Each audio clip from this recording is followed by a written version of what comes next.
Welcome back to Crime and Punishment. Today, I want to discuss the death of 22-month-old Cooper Harris.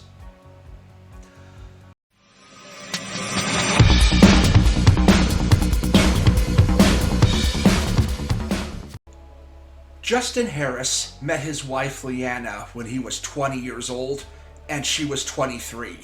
They fell in love pretty fast and wanted to have a baby. After several failed attempts, the couple moved to an Atlanta suburb where Justin gets a job as a web developer at a Home Depot, and Leanna works as a dietitian. The couple finally got pregnant, and Cooper was born on August 2nd, 2012. The couple lived a happy life together, but Justin was hiding a dark secret. Justin would drop off Cooper at daycare in the morning, and then Leanna would pick him up in the afternoon.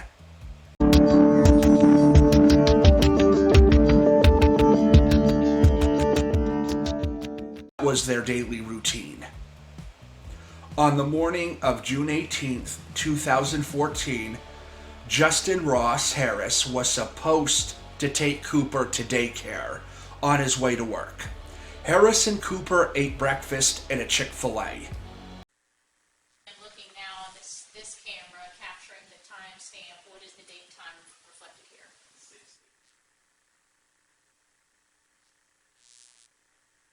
We see same individual in the red shirt.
At a Chick-fil-A restaurant, less than a mile from his office on Cumberland Parkway, near the intersection with Paces, Ferry Road, and Vinnings. In Vinnings, Georgia. At or around 8:57 a.m., after breakfast, Harris drove his SUV, a Honda Tucson, to the Home Depot office where he worked, with Cooper strapped in his car seat in the back. He then entered the office at 9:25 a.m., leaving Cooper in the car. At or around 12:30 p.m., Harris was picked up from work by two friends and went to have lunch at a nearby Publix.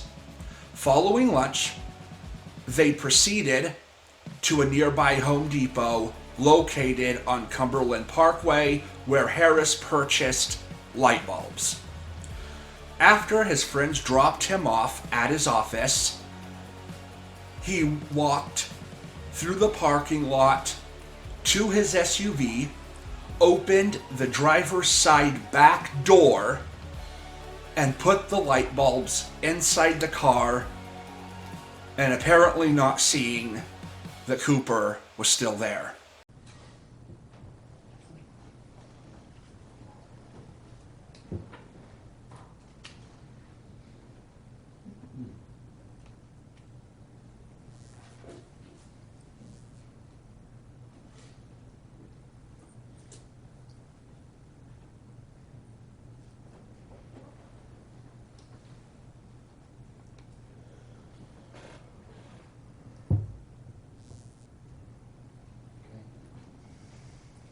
Pay attention if you can see inside the vehicle.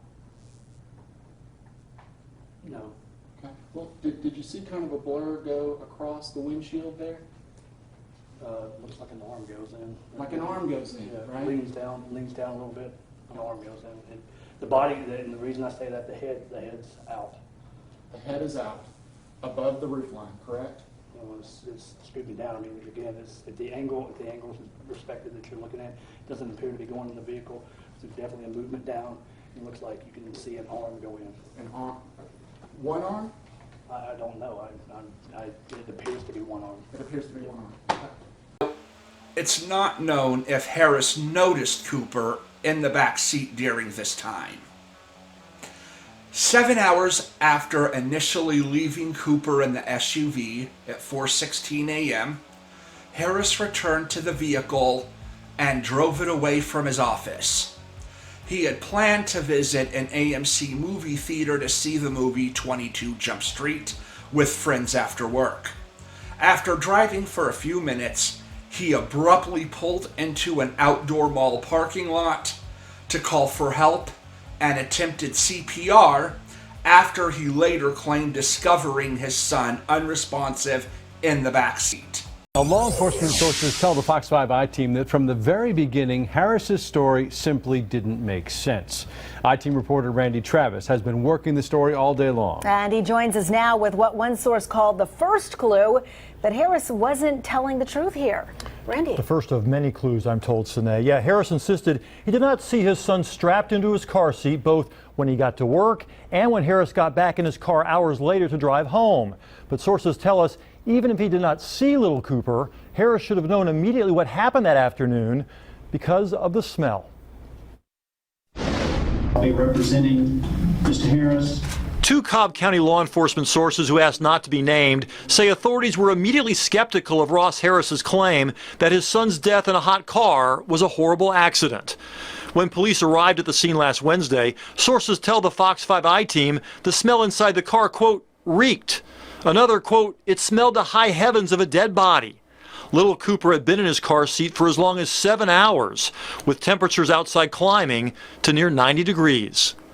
So why is that sad, terrible, tragic smell so important? Because Harris himself claims he didn't realize his son was still in the back seat when he got into his car to drive home that afternoon. In fact, Harris drove 1.3 miles down the road before finally pulling over and calling for help. According to one law enforcement source, the fact that Harris ignored the smell for that long was, quote, clue number one, he wasn't telling the truth. He's charged with felony murder. An arrest warrant also accuses Harris of putting something in his car around noon that day. Meanwhile, the distance Harris drove his son that morning is getting new scrutiny.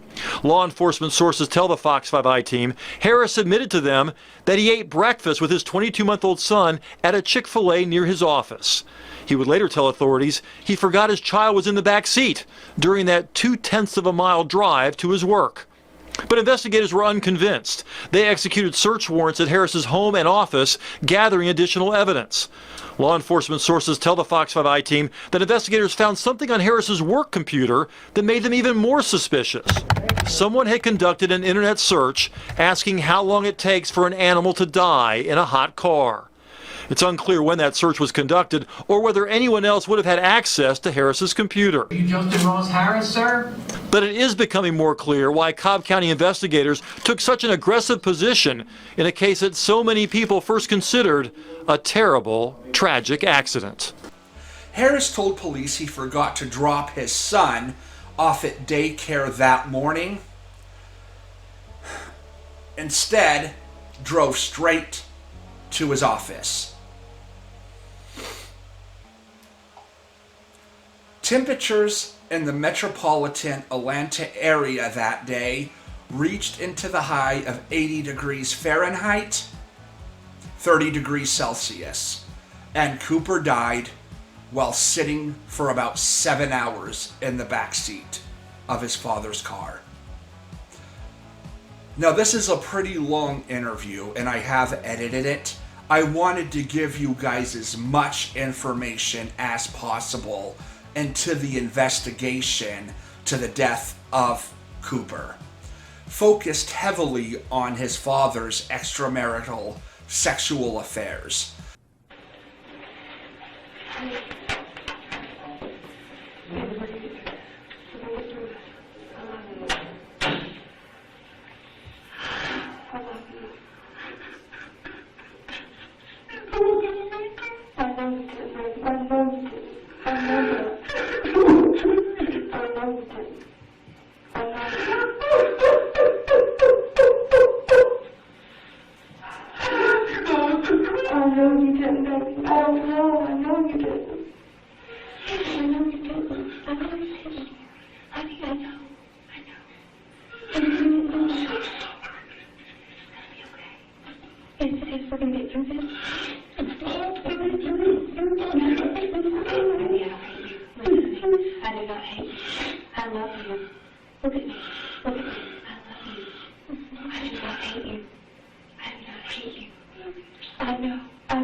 What does that mean? Why do I have to charge you? Because of my actions resulted in his death. What does that mean? I don't know. But he said they're going to charge me with child cruelty. And I told him, I said, it's not like Do we need to get you a lawyer? Yeah. I said, it's not like I went to the grocery store. I said, oh, it's going to be fine. I'm just going to go in for 30 minutes. Did you say too much? No, all I did was told them they had been to the day. And then they asked, when he said I was going to be charged, I told him, I said, I don't like representation. I said, I'd rather not, if I'm going to be charged, I'd rather not talk anymore.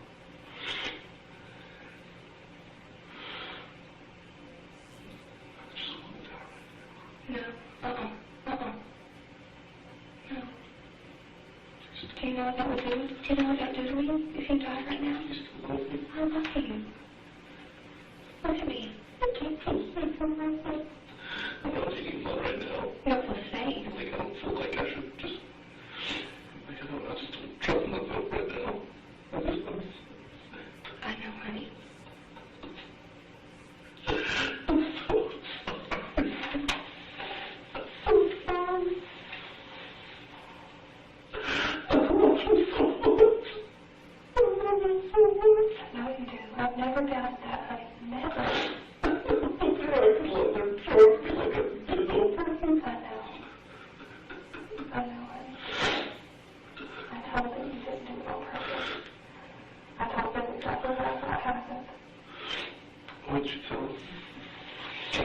probably fell asleep.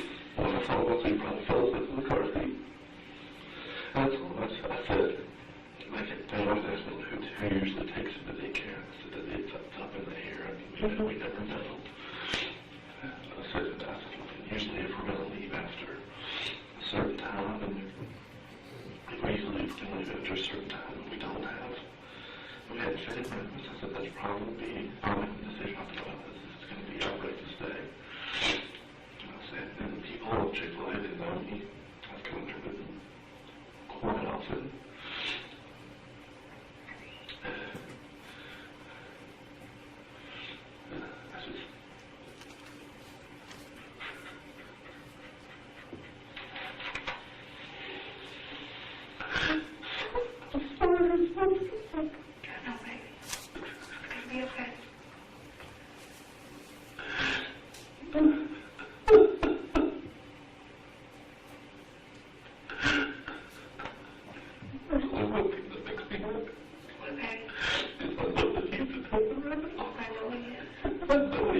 He's playing with all the trucks and all that.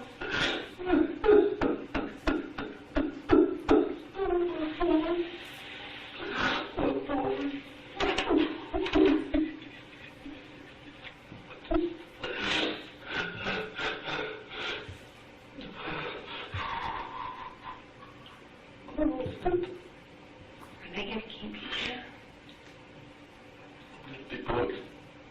I'll be running back in the box. I got to get bail bonds. I don't know how much bail. I don't know what the bail is for animal child cruelty. I don't know what it is. But, as far as what I told him, I didn't give him some neglect or anything. I just told him that, we got up. I determined it was going to be breakfast time. We went to Chick-fil-A. Told him what we had. I told him what we had. We had a sausage biscuit fish love. And I guess just because I go to Chick-fil-A every now and then, like I left Chick-fil-A and turned left and as if I'm going to work. He didn't make a sound. He didn't say a word.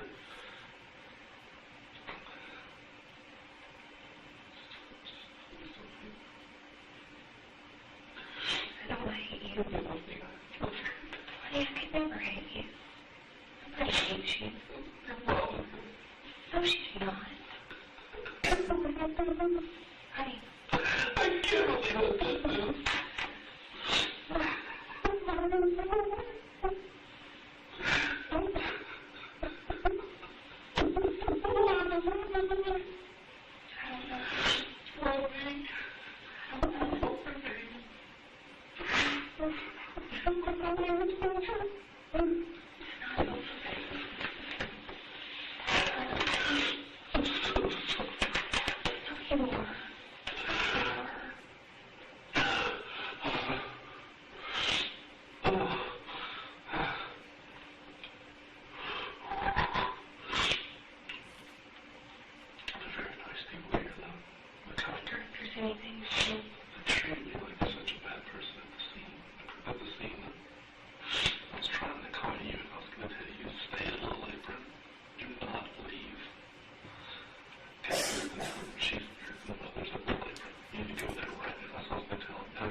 I know you're sorry. You don't have to say it.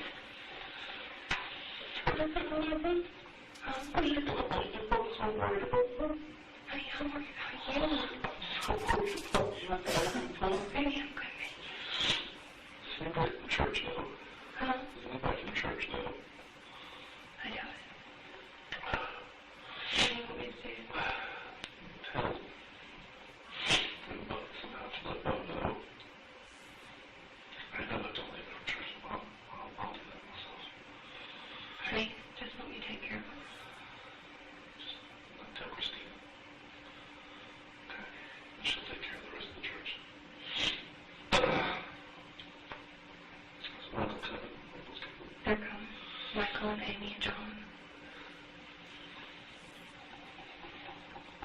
Do you want me to try to get in touch with David Eldridge?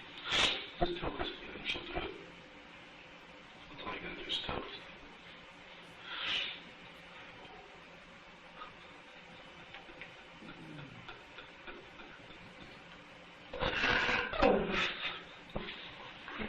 That's so baby. That's so baby.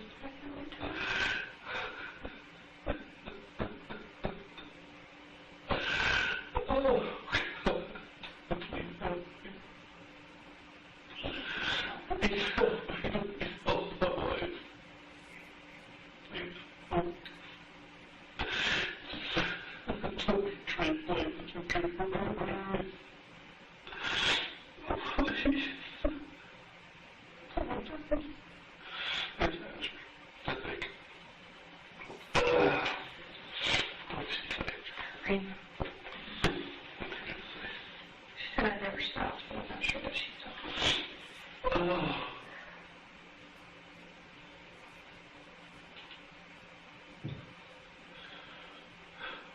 We're gonna make it through this. Okay? We're gonna make it through this. We're gonna be that couple that makes it through this. Okay? Yes. That's so much of that. I won't leave you, baby. I love you. I love you. Look at me. I love you. So all I can think about is that jail cell. It's a jail cell. It's a cot that's uncomfortable. They put a freaking metal toilet. And just all I can think about is like if I get convicted, I go to jail. Like We're not going to think about that right now. what is like I don't know what to do.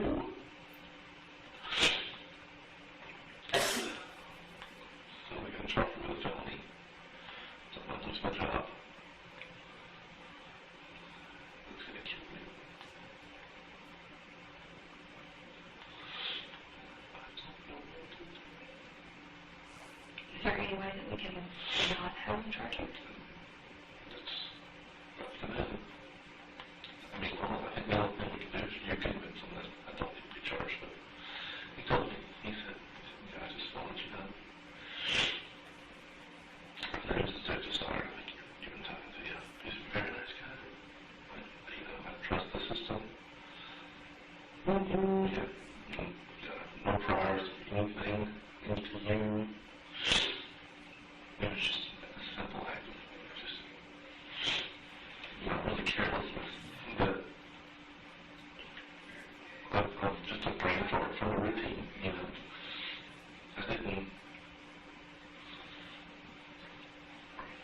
I just need everybody to know that it's absolutely the last thing like I wasn't doing it like saying, because the way the charge sounds is like when David was back there and said, oh, he'll be fine in the car, it'll work, right? That's the way it sounds to me. I feel like other people should be arrested for this stuff, or people who that neglectfully do it, you know?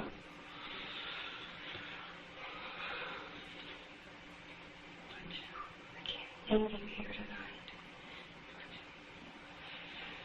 I love you.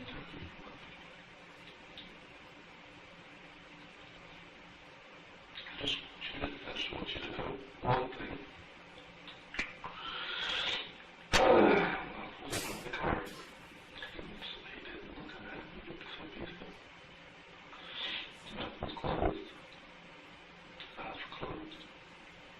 And he wasn't like he was. He did not look bad. I was trying to, I was praying he was going to look different. But the first thing was performing CPR on the floor.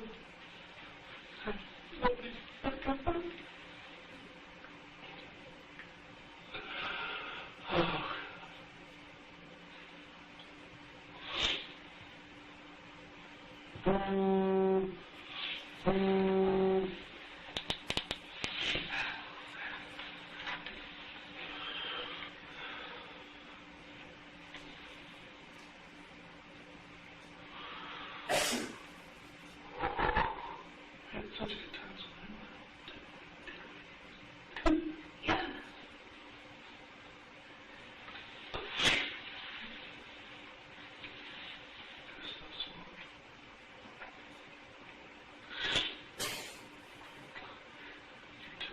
said you lived a good life. I thought. Not like you loved it, but He knows we loved him.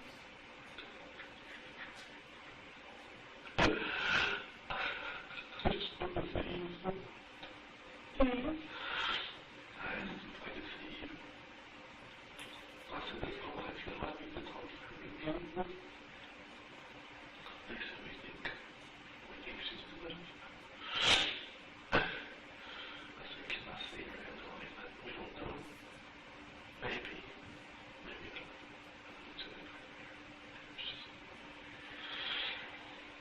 When did you find out? He will. I was on the news before I found out. Did you hear it in the news? Toronto. Did know their names? Yeah. I saw it as your car. So you saw my car. What did he say? He didn't want to tell me at first, but I made him tell me. What did he say? He just told me that Charles had died. And that Charles's car. I feel like the people a little later are just gonna absolutely hate me. Yeah. They know I love them. Of course they did. The only thing I think I would have is just please keep me out of jail so I can be an advocate against this.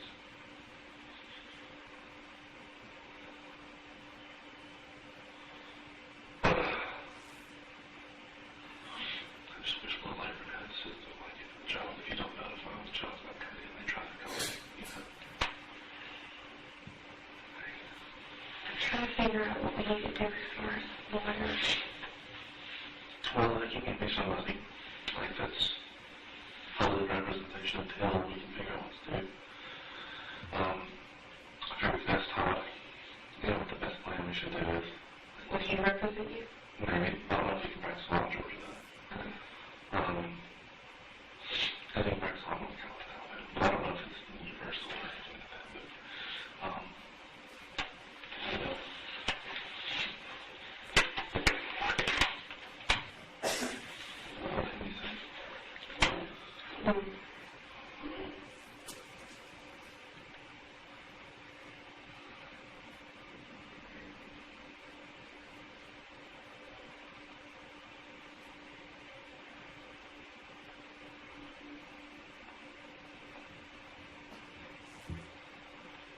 what can you say?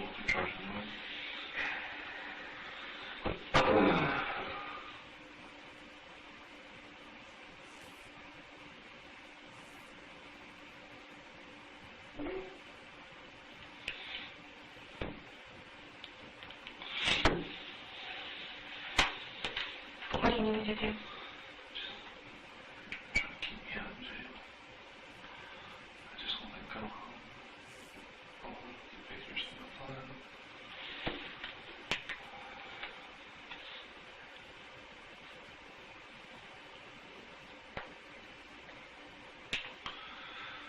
I wouldn't want to say he did it again. I wouldn't want to say he died in his sleep.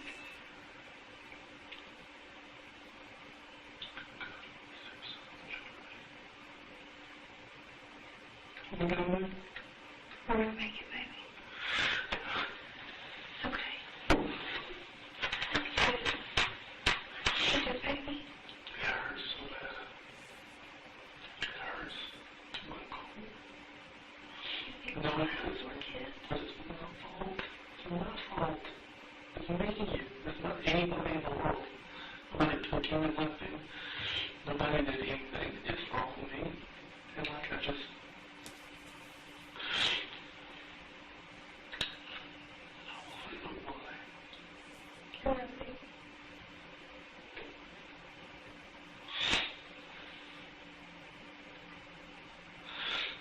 So many decisions to make.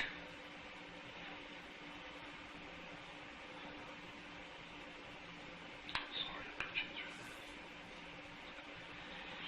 I've been through stuff. Not this. Not this. Not this. No. We're gonna make it. Can I ask you a weird question?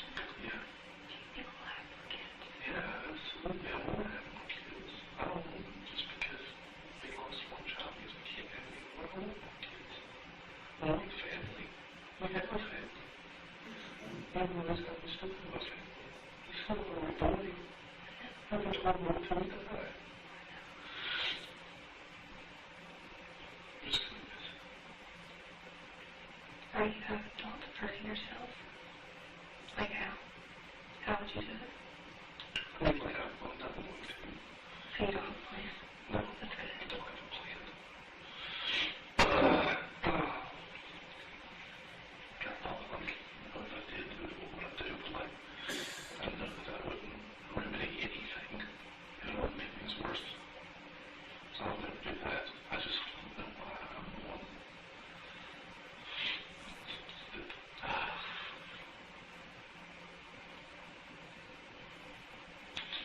Other than that one police officer, everybody was very nice to me. Handcuffed you? She was very, very, very belligerent with me. Well, It made me angry at her because I just lost my son. It was really bad for her. I'm sure they understand. I don't thought it was. I thought I tried to punch her with she police officer. I'm really glad you didn't do that.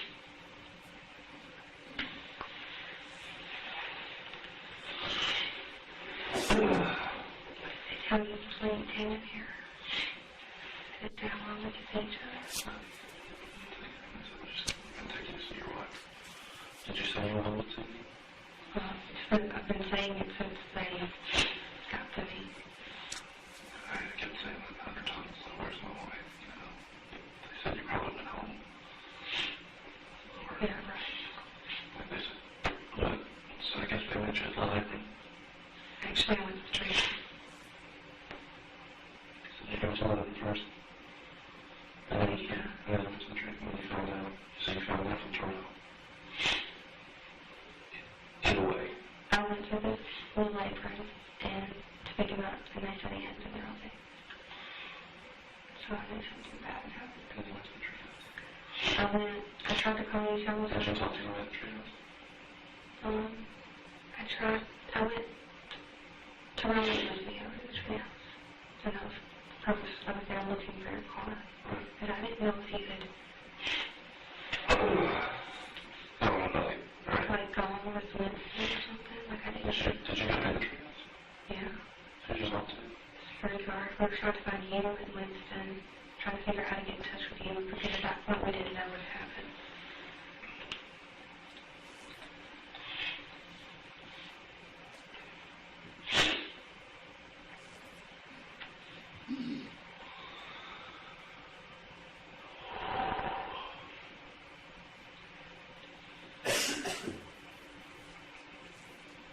This is no different from Rick's little boy sneaking out, ball in the pool. It's no different. It's an accident. I trust God so much. I know.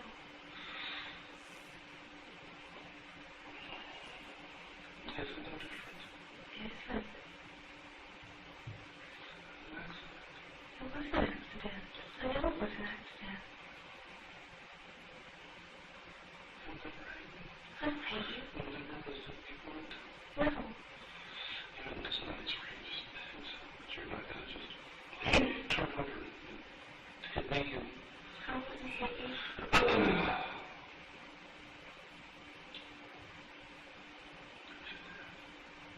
Of course you did. So much better off.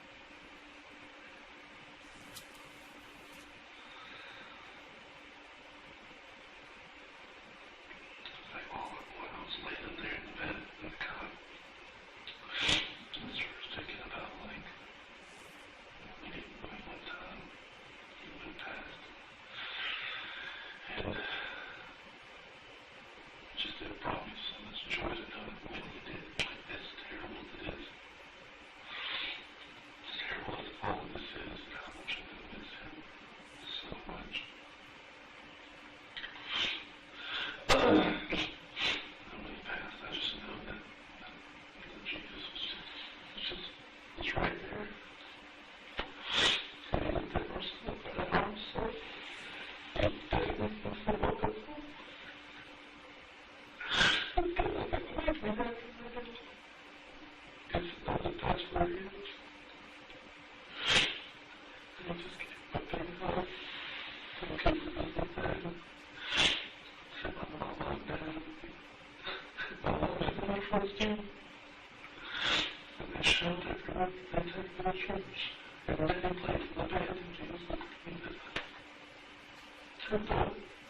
Watching every Sunday. I'm not sure Mom would take care of all those kids. I'm not sure that I get the those ones on the guitar for me. But I know that they're doing good.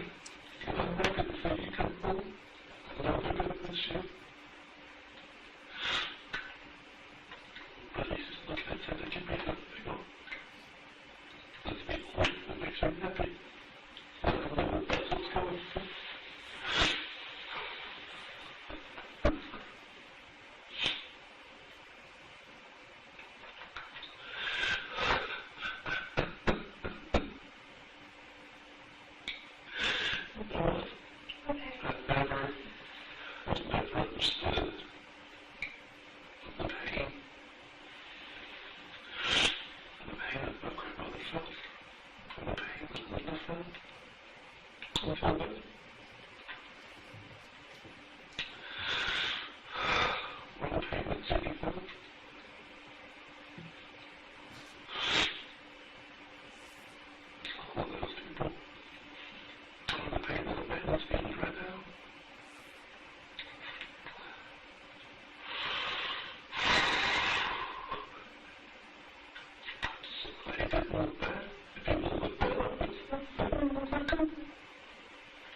Really hard.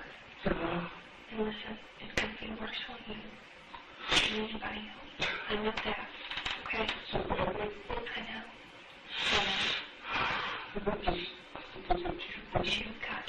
You've got, and you can't, you may not do it right now. You've got to start trying to forgive yourself.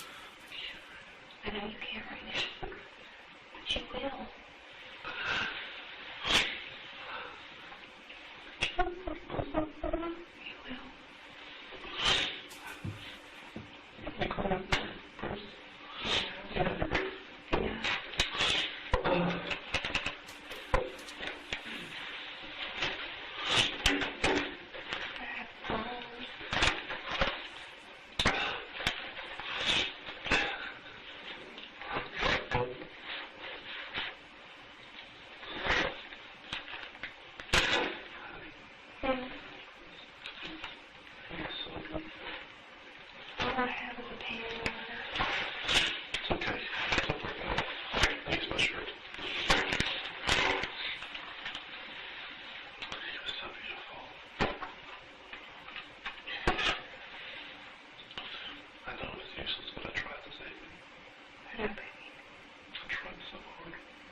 Oh no.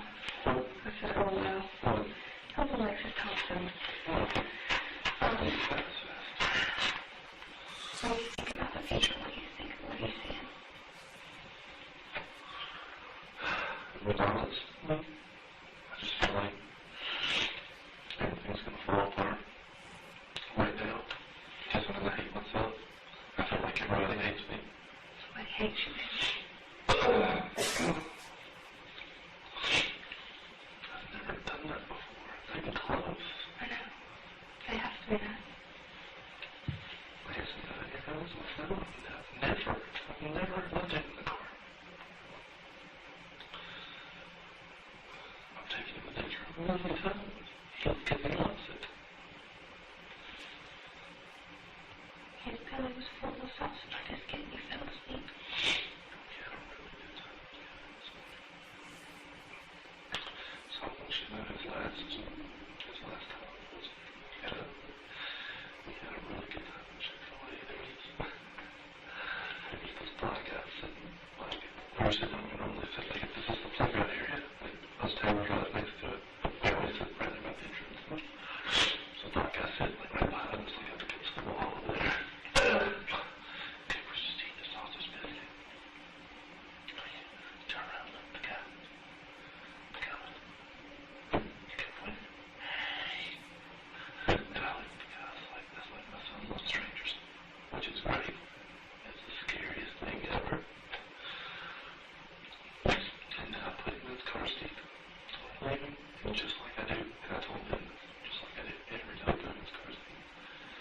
Something I do every time, just in case we're in an accident, or something like that.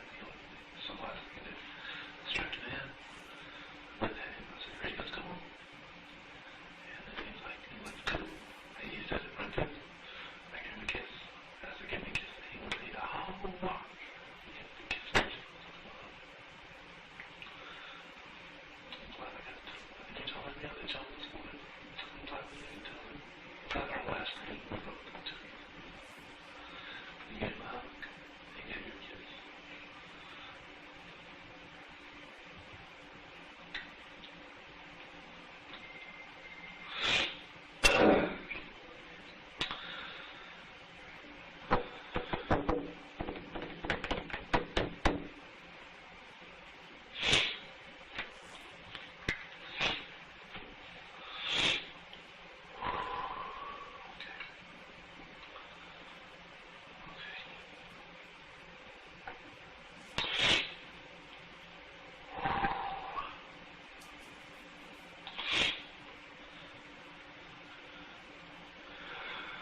Talk to your brother.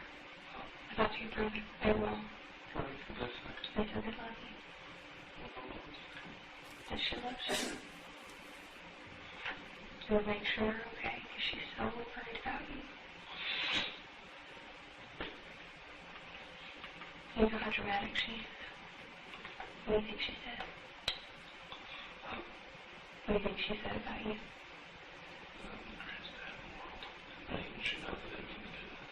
But she said that. She said she thought you were going to commit suicide.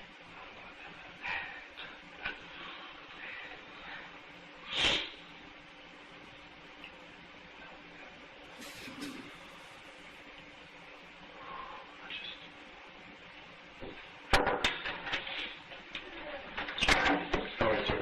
I am good.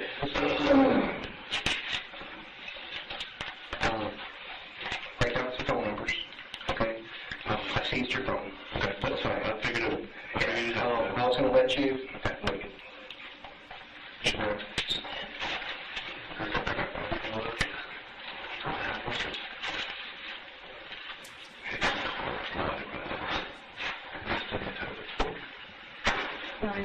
Katrina. So everybody take your phone. That's fine. Okay. Go ahead and if you can get some phone numbers off for him. Phone numbers for him. We're gonna call. We're gonna call. It's a felony. That's what. There's no classes in Georgia. Okay. It's felony misdemeanor. I don't know if there's a savings, you know, about that. But, so, what phone numbers do you need? As long as I can get in touch with you, I know my wife is on in touch with you too. I would also suggest that sometimes with cell phones, if I have to get someone to at least get one home phone number, so you have someone to contact. Who's would that be? Your mom. Mom? I have no idea. She's the only one with a home phone. Yeah.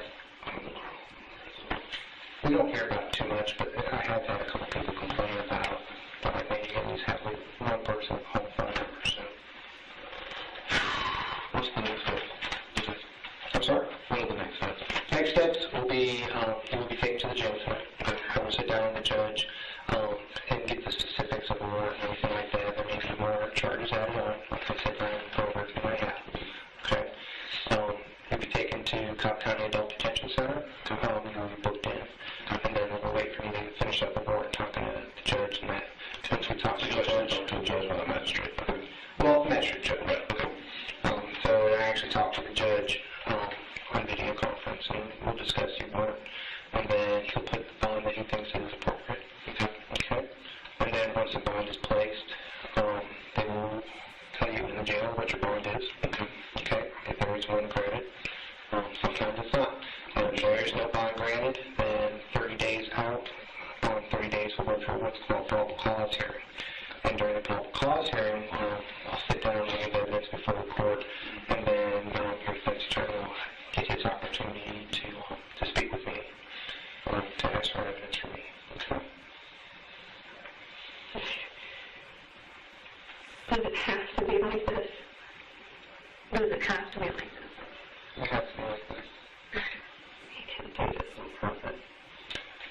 Well, and like I said, notwithstanding intent or purpose or anything like that, his actions today hit the right so far as his negligence called the death of your son. Whether or not it was intended, whether or not it was, it doesn't matter. By his actions, your son's dead. I have to charge him on that. Okay. And we'll let the court handle it from there.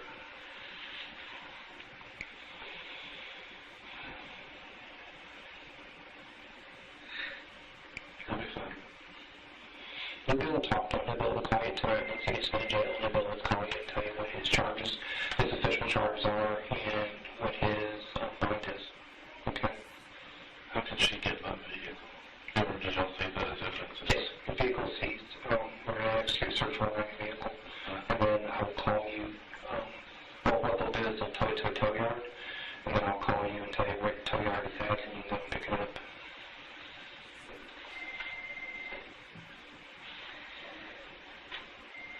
What do I need to do about holding that? Who do I need to call? These are for you. I'll put what you're telling me. You can go up there if you want to do that. I need to talk to Tina. Yeah.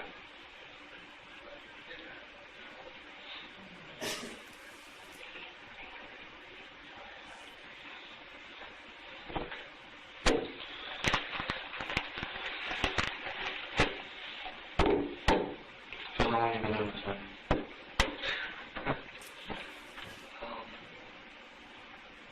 18 years. 18? Yeah. 18 years. That's why he does it. That's why Doug is working in the police department. It was for me. Despite the charge, I appreciate the courtesy. You guys agree with me? It goes both ways. And that's how life is. None of this is personal. So, listen, I have her on my phone, okay? I can always call you. Just make sure you keep your phone charged, okay? Write this down.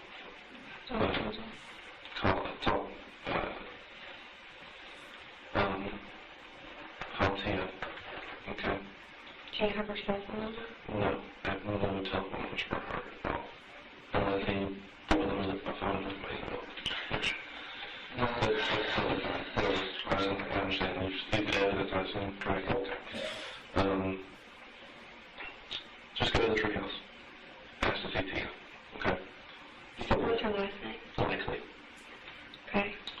You don't have to tell her anything about the legality of everything. Just say, just let her know that. So he's not going to come in. He's not going to be good for it. Well, what does it mean for the job then? Doesn't matter. That's we're in the whole work state, so it's up to them. They want to get rid of it, they won't. But I mean, we'll see what happens, Police had determined that Harris had been involved with multiple women, and on the day of Cooper's death had been texting sexually explicit messages, some of them with nude photos, with at least 6 females, some of whom were girls under the age of consent. This led police to believe that Harris had intentionally killed Cooper so that he would have an excuse to leave his wife. Now, Leanna did ask some odd questions to Justin, so I can see why the investigators thought she had something to do with it. Also, when she arrived at the daycare that afternoon to pick up Cooper, the staff told her he was not there. Then Leanna says he must have forgotten him in the car. I don't understand why she would immediately jump to that conclusion.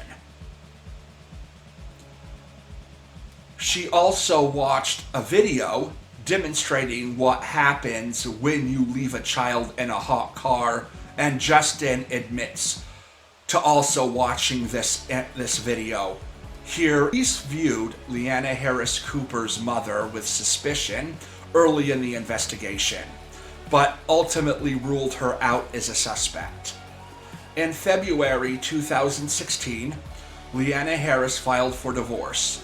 After the divorce was finalized, she retained her maiden name, Leanna Taylor. In spite of the divorce, Leanna continued to defend her husband's innocence regarding the charges of murder in Cooper's death. Justin was arrested and charged with 8 felony counts, including malice murder, cruelty to children, and criminal intent to commit a felony. He had pleaded not guilty to all charges.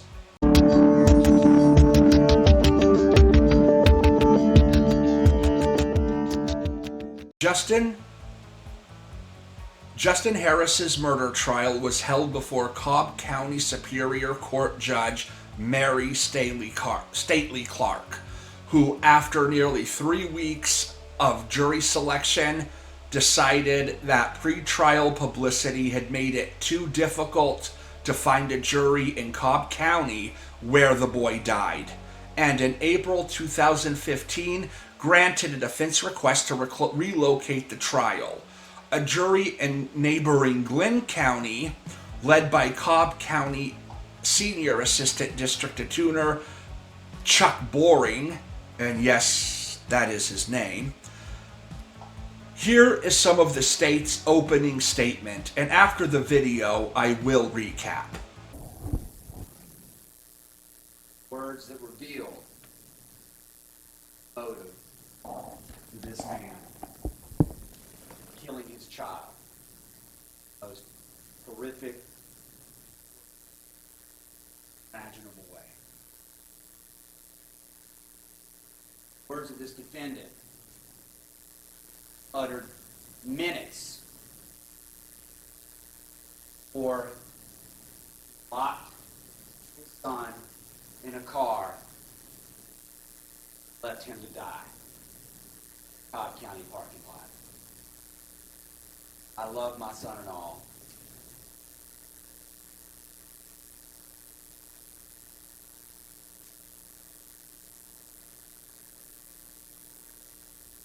Words of the killer, who, in this case, the evidence will show,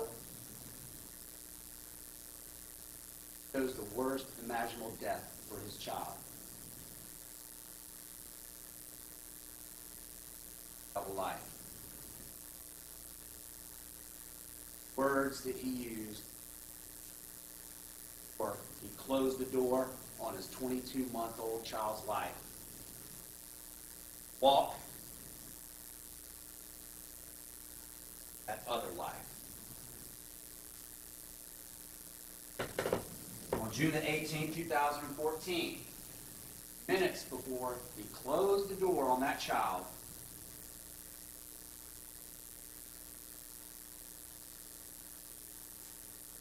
while that child sat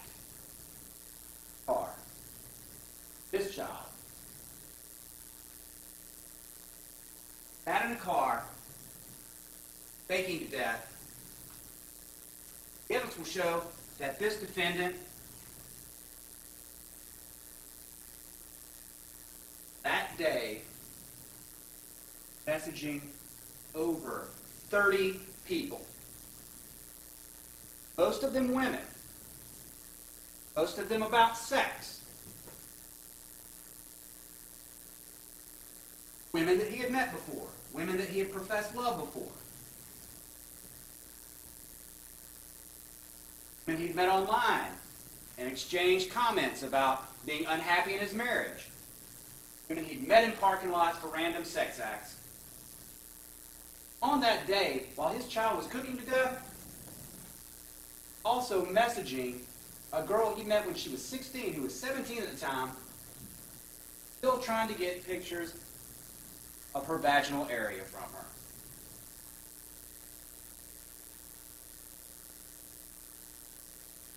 I love my son and all,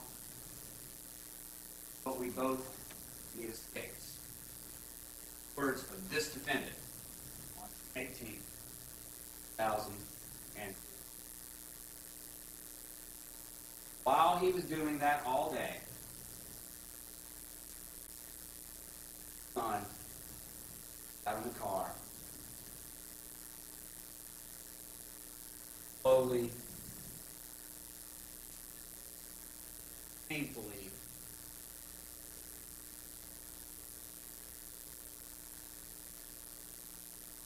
ladies and gentlemen, while defendant Justin Ross Harris is charged with 8 counts, the case involves the defendant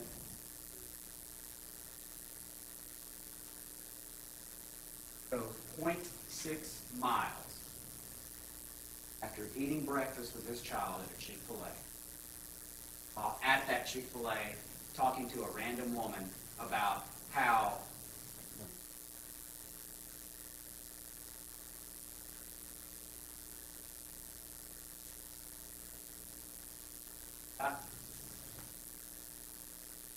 responding to a post on an application called Whisper, where you can post anonymous thoughts and things like that. On that morning, someone posted this: I hate being married with kids. The novelty is worn off, and I have nothing to show for it. Evidence will show that this bonded, talking about how his wife got mad at him when he wanted to go out, how 5 minutes before he locked that child in the car, or 10 minutes before he locked that child in the car, he needed an escape. And in finishing that conversation, while he ostensibly was forgetting this child, about a minute before he pulled into the parking lot at his work. That's what this case is about, ladies and gentlemen. Defendant driving 0.6 miles from Chick-fil-A, and instead of taking the child to daycare, he did routinely drove to work and left the child in the car. While he was doing that, I'm forgetting my child, but continued to text and message about this child in meeting.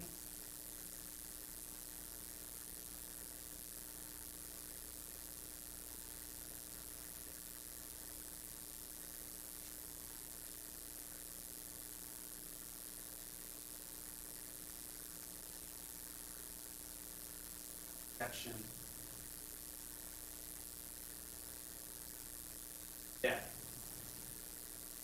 Torturous murder of Cooper Harris. About the pain that he suffered and went through, father could move on to his other life. It's about deception. All over this case and all over this defendant's life. Deception, family and friends, deception with law enforcement, deception in every part of this case. A double life. Reveals his motive, shows the malice that he had in ending this child's life. Harris.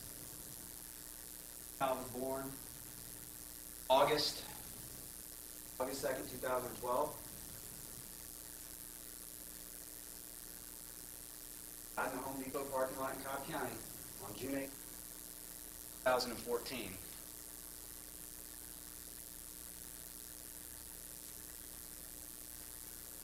Luckily,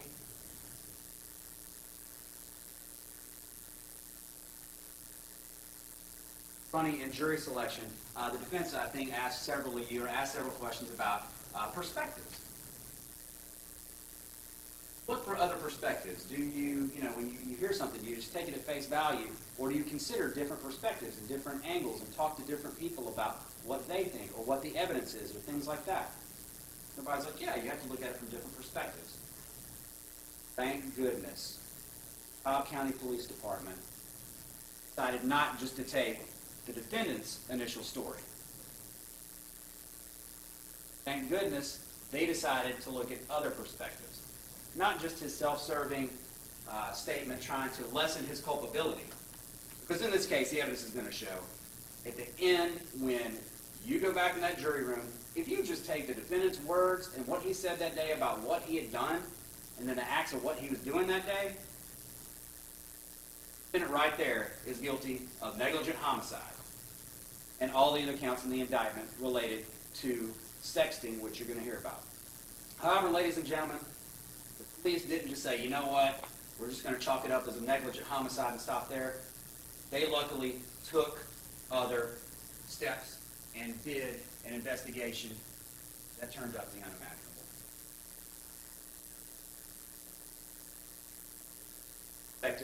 What the child went through that day, what the child suffered, what he had been doing earlier that day.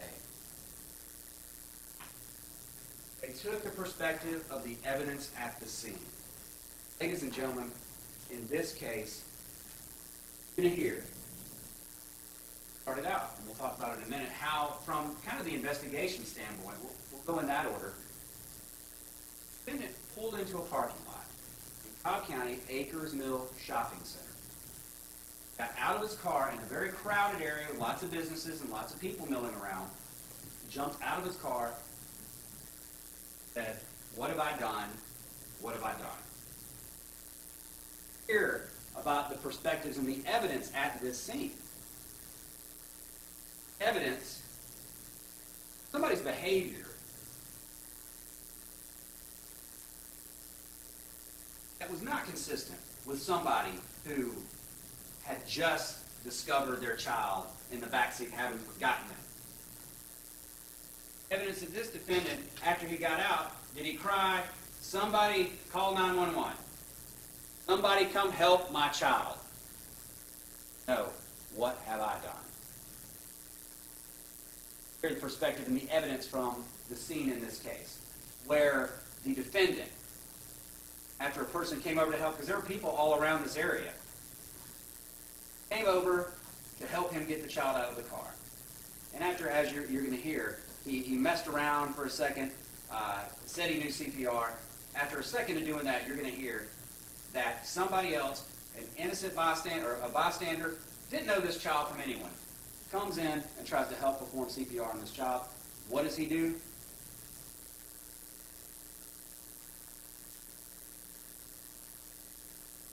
Child. Claiming he just realized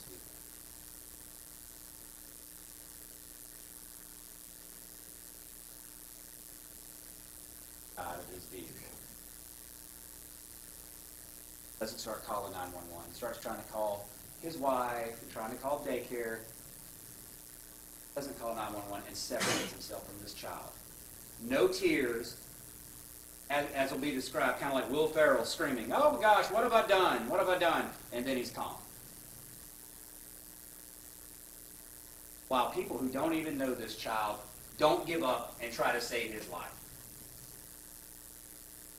Behavior at the scene with the police. You're going to hear that Detective Piper, now Detective Investigator Piper, was officer back then, came up and asked him. She saw him walking back and forth, pacing away from the child, and asked for his identification, his information. And you're going to hear that he held up his finger to her on the phone, refused to get off the phone, and then got in an argument with the police. told Officer Folia, who was also at the scene, to shut the F up. My son just died. Minutes after pulling that child out, he's already talking, my son just died.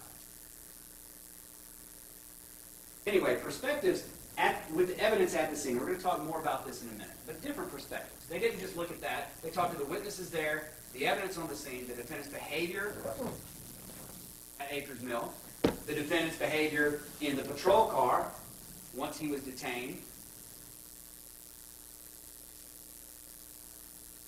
the evidence from the witnesses in this case, took that perspective as well. Actually went and found video evidence, parking lots from the Chick-fil-A. Also, the perspectives of computer and phone evidence that you're going to hear about in this case. Now, the charges that the defendant has in the indictment, the judge has already talked to you about them a little bit, read them to you, and explained a little bit about what the elements are in the charges. Now, we'll talk more about a closing argument, arguing why the defendant is guilty of each count and what the elements are. But to talk through how we're going to be going through and why the defendant is charged in certain ways in this indictment, we'll start by looking at the counts. We've got count 1, malice murder, counts 2 and 3, felony murder, counts 4 and 5, cruelty to children, count 4 is in the first degree, count 5 is in the second degree, count 6, criminal attempt sexual exploitation, and count 7 and 8, dissemination of harmful materials to minors. So what I'm going to do real quick is kind of go through this with you, and we'll talk about how these charges interrelate to one another. And it's pretty simple once we go through it like this. So starting with count 1, malice murder, charges the defendant with that count for intentionally killing this child. Count 2, felony murder is a charge that we don't have to prove the intent to kill. It's basically, we prove that he caused the death of another by the commission of a felony. And in this case, count 4, cruelty to children in the first degree, that charges him with causing cruel and excessive physical pain to little Cooper. So all 3 of these counts, 1, 2, and 4, involve the intentional killing of this child. In this case, count 1, count 2, and count 4, the intentional killing of Cooper. The question is going to be, is he guilty of all the charges in this indictment, or counts 3, 5, and 6 through 8? Ladies and gentlemen, at the end of this evidence, there's going to be no doubt that he is guilty of every charge in this indictment. So let's look at counts 3 and 5. What we have with counts 3 and 5, this is just a lesser mental status, a lesser, level of culpability, so to speak. Count 3, felony murder, based on cruelty to children in the second degree. Cruelty to children in the second degree is causing cruel, excessive physical pain by criminal negligence. Ladies and gentlemen, just the starting point in this case. Starting point.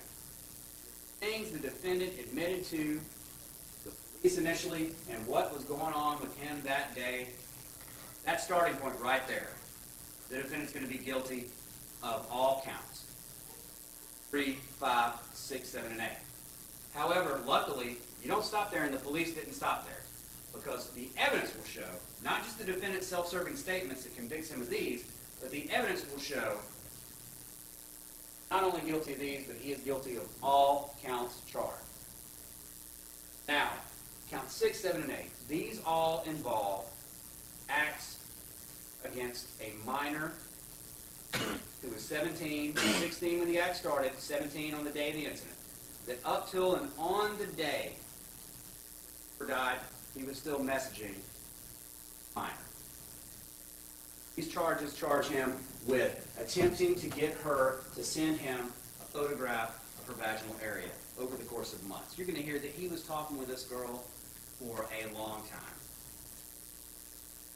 All of these conversations were sexually related. That he would, you'll hear there's some numerous women in this case. Lie about his age, say anything about being married, and then as he got to know and worked his way into meeting these girls and knowing them, he would then come off it and say, oh yeah, well I'm married and I have a kid. Now 7 and 8 are relevant to sending pictures of his anatomy to this underage girl. and writings about sex acts that he wanted to do to her or with her.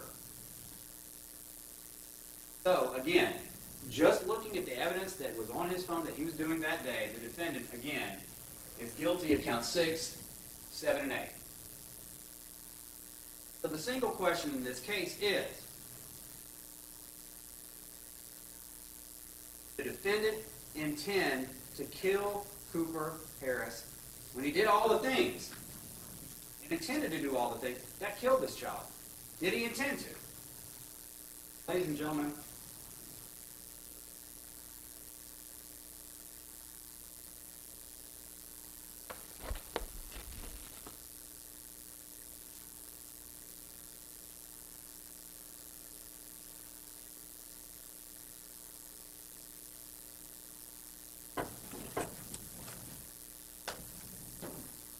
with this indictment, did he intend to kill this child or not? The starting point, accepting everything that he said as true that day, he is guilty of counts 3, 5, 6, 7, and 8. But the evidence is going to show that he is undoubtedly guilty of all counts. Because you'll see the deception, double life that this ended, how he behaved and how he lied in this.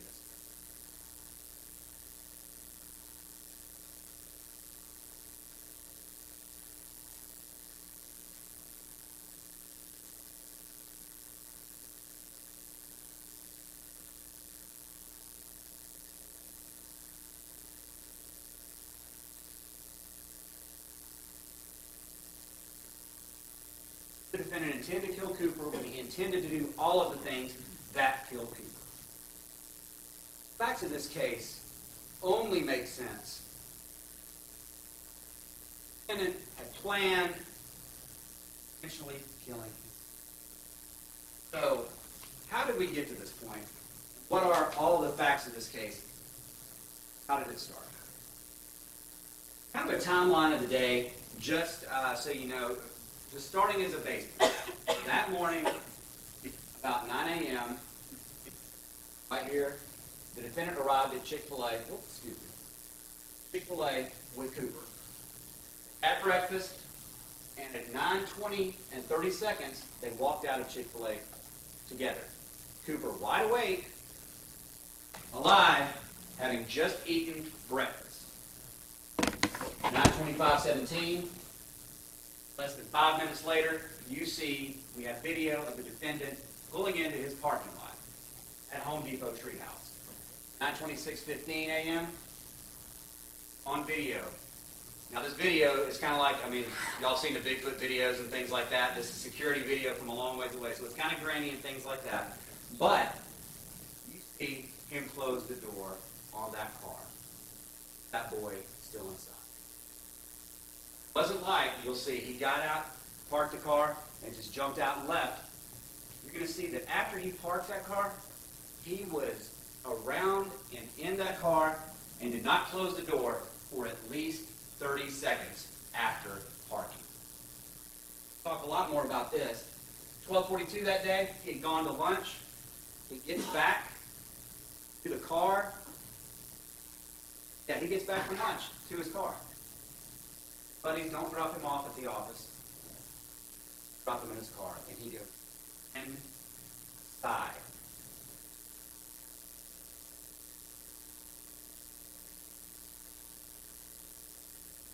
Talk a little bit more about what he did in there in a minute. 4:16:07, drives away from work. Unlike you're going to see when he pulls in and fiddles around in the car, stays in the car for 30 seconds, you're going to see that he gets in the car, and as soon as the door shuts, windows up, off. Within 3 seconds, that car is over. Car's been parked out there all day in the heat. You know it's hot.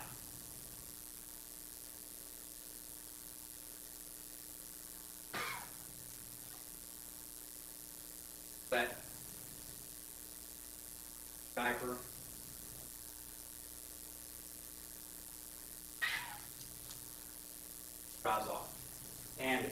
4:22 p.m., 4:22:50, the first 911 call is made from Acres Mill, not by the defendant, by an innocent bystander. Now, the facts of the case, we're going to take this from the investigation standpoint, kind of from that order.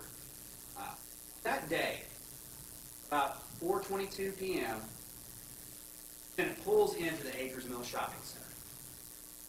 When he pulls in, he gets out as we talked about. What have I done? What have I done? Everybody else tries to save his child while he's walking around. After he gets detained by the police, you're going to hear from Officer Piper that he had a phone. The phone that he was not getting off of, he tries to slip it into his back pocket. That is the instrument for why he's not paying attention and not listening to them. They detain him and they take that from him. And then he was put into the back of the patrol car,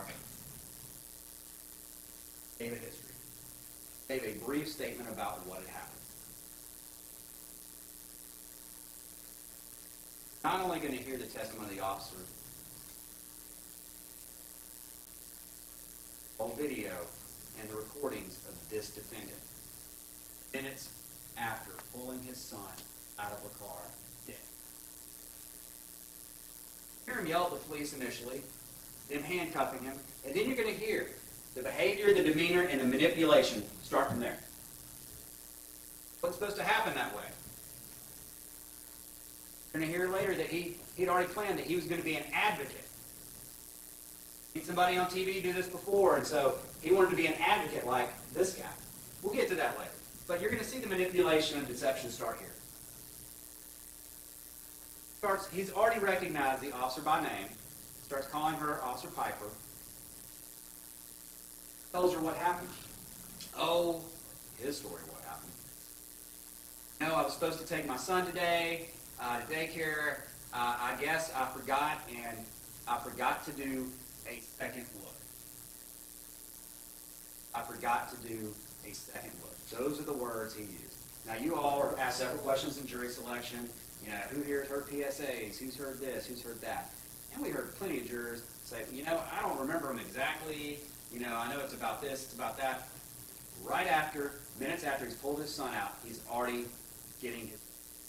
I did not do a second look while his son is dead on the pavement. Also, while sitting there in that car, a little background about what was going on that day. Gotten up that morning, gotten his son, that he noticed the child, and then after he gives this brief history and tries to get in and work in the fact that, well, I used to be in law enforcement, you're going to hear how he does that. Because you're going to find out later, he used to be a dispatcher. Not a police officer, but a dispatcher in Tuscaloosa. You're going to hear him in the back of the car, drive him away a little bit further from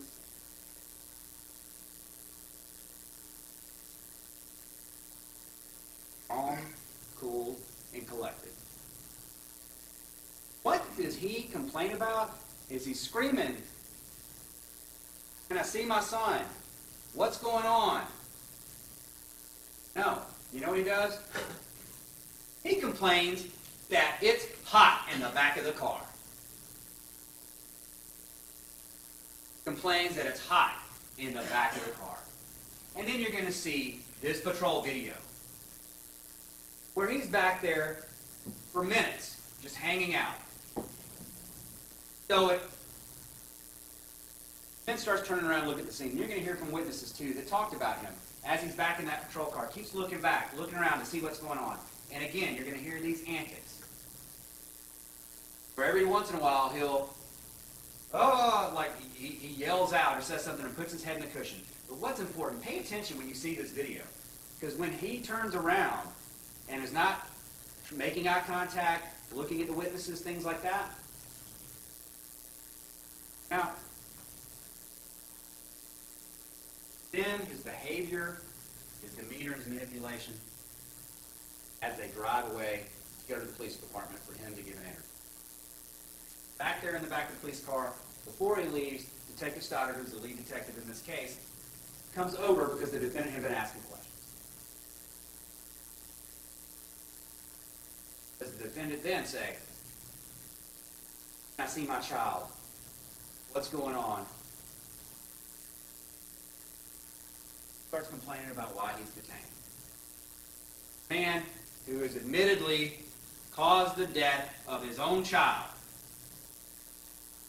debating the legalities of things.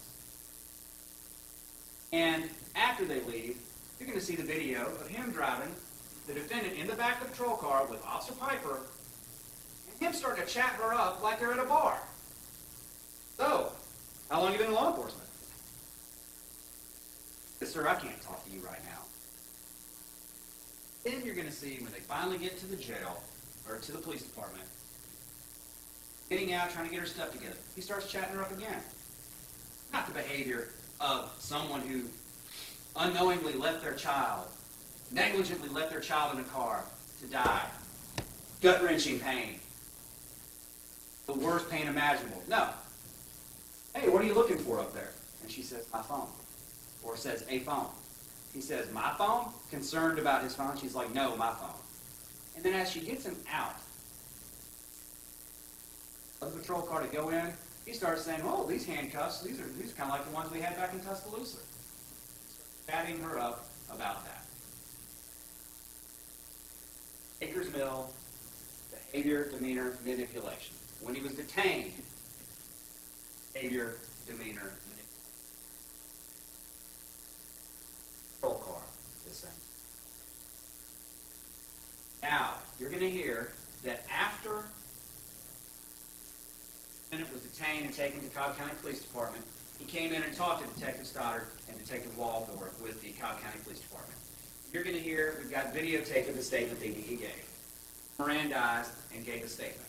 Now, you're going to see the video where it starts off, as opposed to when he's in the patrol car, and he's turning around trying to make a scene and things like that, and then he's calm, cool, and collected. Once he's in that interview room, you're going to see him try to work himself up, huffing and puffing, things of that nature.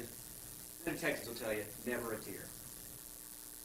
When they go to talk to him, you're going to hear about his statement of what he said happened that day. I want you to keep an eye on several things. One thing, what he said and what he did not say, schedule and routine, play days. Said and what he did not say. Said that on that day, woke up, because Cooper woke him up at 5:30 that morning. So he got Cooper out of bed, put him in bed with he and his wife, and they watched cartoons. On that morning, Cooper actually fell back asleep. And so he put Cooper back in his bed, in Cooper's bed, and he actually slept in late. Cooper slept in that morning. You're going to hear that the defendant stayed in bed with him, hung out, and they knew they were going to be running late. And that he was running late and got up late to go to work, or later than he expected.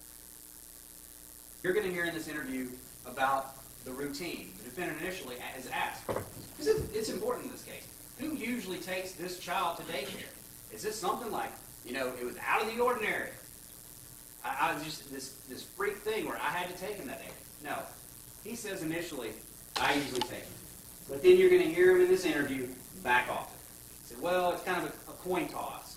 We never know who's going to do it. Well, you're going to hear, and you're going to see records.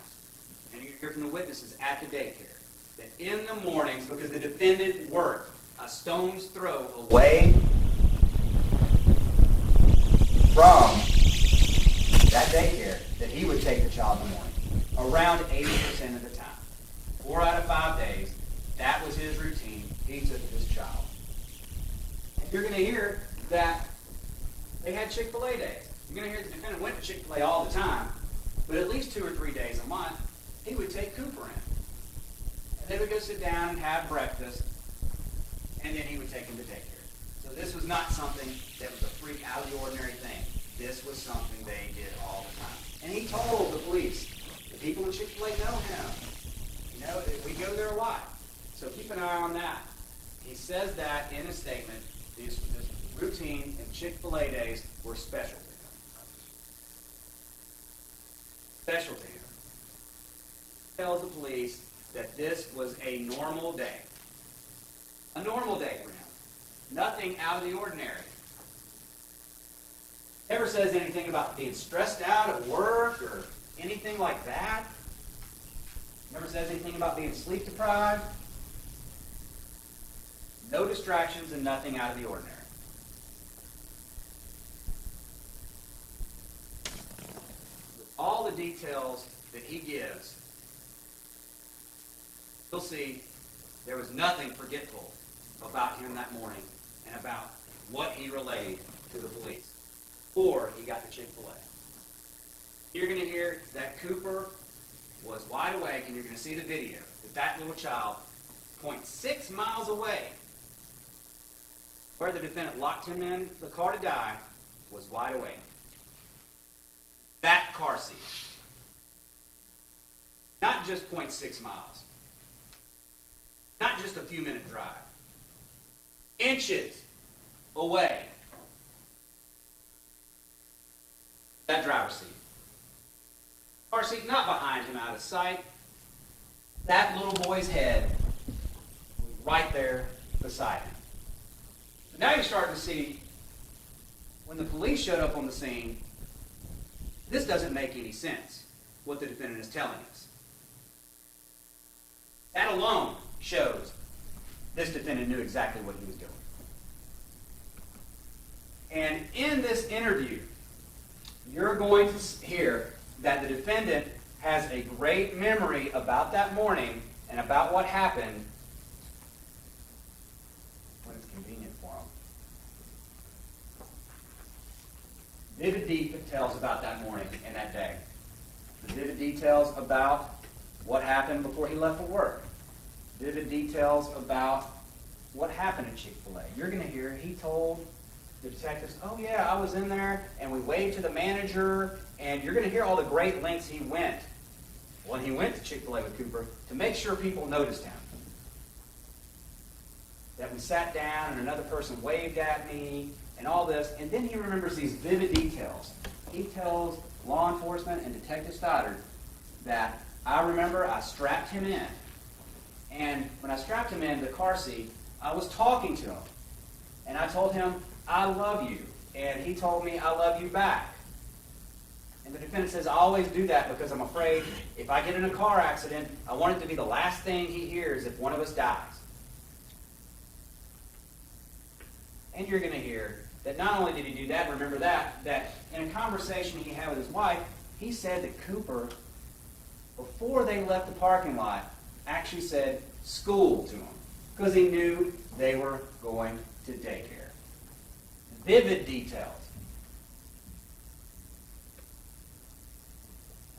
Vivid details that after he did all those with this wide-awake child,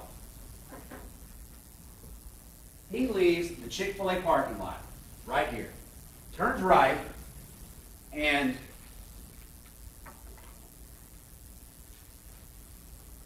as you turn out of the Chick-fil-A parking lot to go to Home Depot, you turn right here and you do an immediate U-turn right there.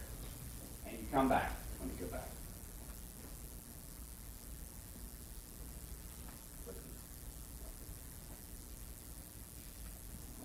You do a U-turn right here and you come back that way. Right here to this light. You see? He had to make one U-turn before he got into this lane, the left turn lane to go to daycare. So it's not 0.6 miles that he would have had to have forgotten. It's basically, you could throw a football across the street. Well, actually, if your Falcons had a good day yesterday, so Matty Ice was throwing bombs, so he could probably throw one over in the parking lot. But that's a hop, skip, and a jump right across the street to where he had to decide, I'm not taking him to daycare. That U-turn. Because right here, this light, you turn left to go to daycare or straight to go to the Treehouse, Home Depot, office where the defendant worked. So it's not even just 0.6 miles. It's not even just a few minutes. It's that short a time where he alleges he just forgot.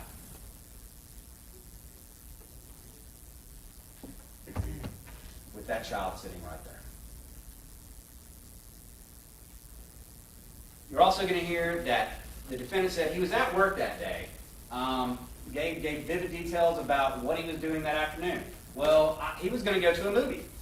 He was supposed to go to a movie with his friends. He'd set it up, talked about it the night before, and then that morning, and told his wife, "Yeah, I'm going to go to the movies with some friends." The 5 o'clock movie. He told the police that he wanted to leave work at 4:15 to beat the afternoon rush.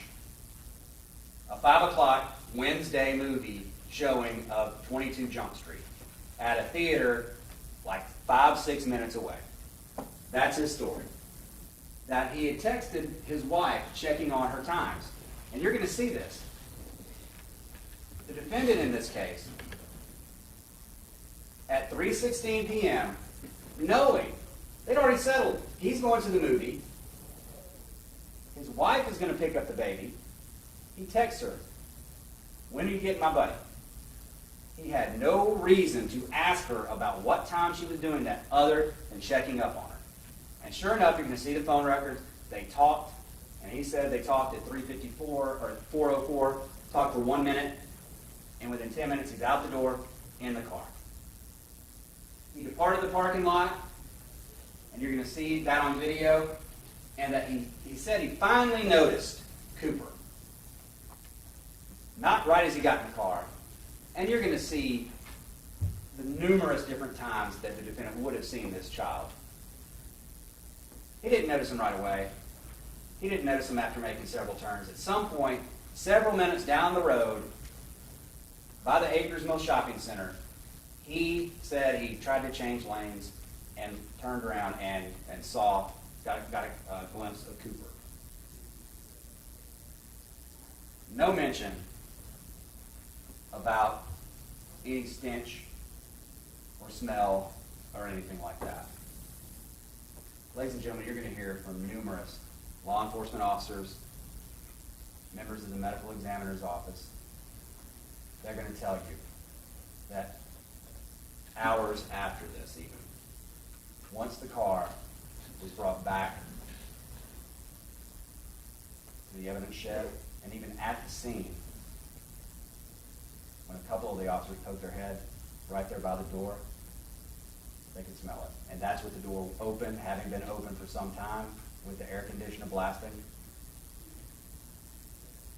A very, very foul stench, one of these officers named. And there are going to be different terms thrown around, like either decomposition or decay, smell of death, sweat, urine, things like that. People use different terms for how they explain things as far as was there decomposition, was there death, anything like that. What there's going to be is no doubt that there was a stench coming from that car. And no doubt that a child sitting in that car for 7 hours baking in the hot Georgia sun with urine in that diaper, with that child's hair matted and shirt soaked through with sweat, would have stunk. And this defendant just hopped in his car, and within 3 seconds of the door shutting is off, windows up, and when he pulled into Acres Mill, the windows were still up. Now, due to details about that morning and that day, also the timeline of that day and what everyone at the scene was doing in the seconds after he pulled his son out of the car. When he's talking to the detectives, he goes into vivid detail. Not like, "Oh, this is such a whirlwind, I couldn't believe it, I wasn't focused, I don't know what was going on with my son, No. There were several other people calling 911. These witnesses were doing this. I'm sure you gathered their names, things like that. These are the things he's telling the detective while he's talking to him, giving him details that he paid attention to all of these witnesses and things like that at the scene. And you're going to see from, we'll talk about it a little bit further in a bit, from some of the computer forensic evidence in this case. We talked about a website named Reddit.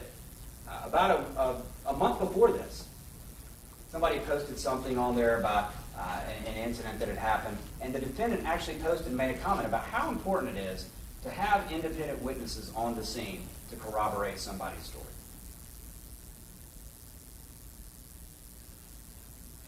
The vivid details at the scene about what everybody else was doing, because he was paying attention. This was not some distraught father. This was somebody who knew exactly what he had done and was trying to get out of it. Okay, now, what about when it's not convenient? What did he say to the police? What did he say to the police when it was not convenient? Lunch. He was asked to go over his timeline of the day. And in doing so, he told Detective Stoddard about lunch. That they had gone to Publix, and he only did this after being asked. So you see at one point, after he gets frisked and they remove things from his pocket before he gets interviewed, a Publix receipt is removed. The defendant who's in there for an interview, you're going to see, takes that receipt and throws it in the trash. But after he's asked about lunch, he said, okay, I went to lunch with my buddies at Publix. He talks about who was there, where they went to lunch, who dropped him off, but not about returning to the car. And you'll see this video where he stumbles. And he asked about lunch. And after he's going through it, he says, and I just get dropped off. All these vivid details, but he cannot and will not say what happened. Because what happened is, and his own friends will tell you, yeah, I don't remember him at us dropping him at his car. Dropped him in his car and they drove off. And when they drove off, he went into that car. They had also stopped at Home Depot, and he didn't mention this, at a Home Depot store. See, here's the thing. In Cobb County, where this occurred, right around this area, Paces Ferry, Cumberland Boulevard, Cumberland Parkway, there's a lot of Home Depot buildings and things like that. You had the headquarters, which is the corporate headquarters, and the daycare, Little Apron Academy. You have the Home Depot Treehouse location, which is where the defendant worked as a computer person a short distance away. And then you also have a Home Depot store where they stopped by the Publix after lunch. He didn't mention that. He goes in and buys light bulbs. And when he goes back to the car, he opens the door. He leans forward and he throws light bulbs in it. Opens the driver's side door. And you'll see the photographs of this car. And you'll see the photographs of this car with the door open.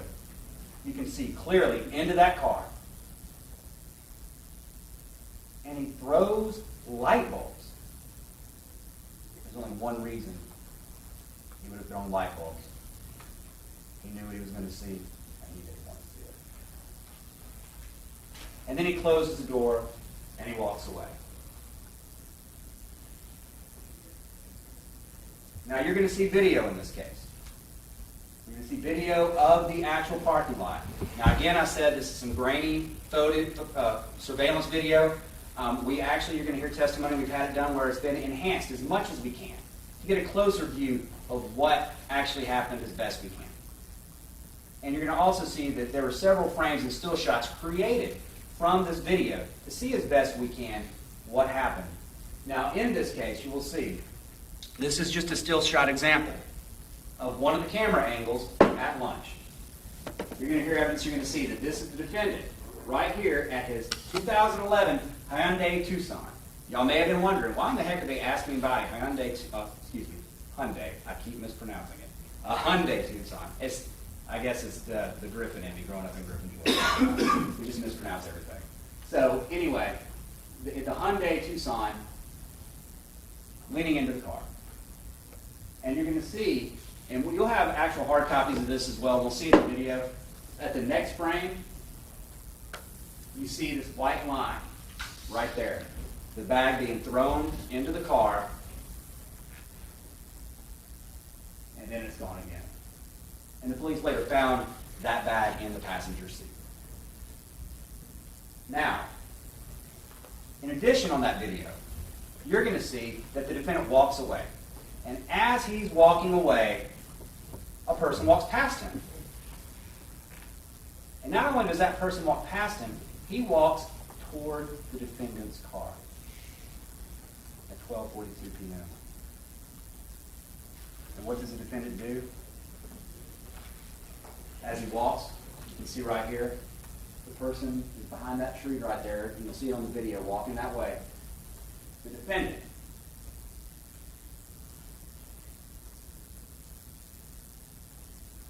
walking and appearing to look back.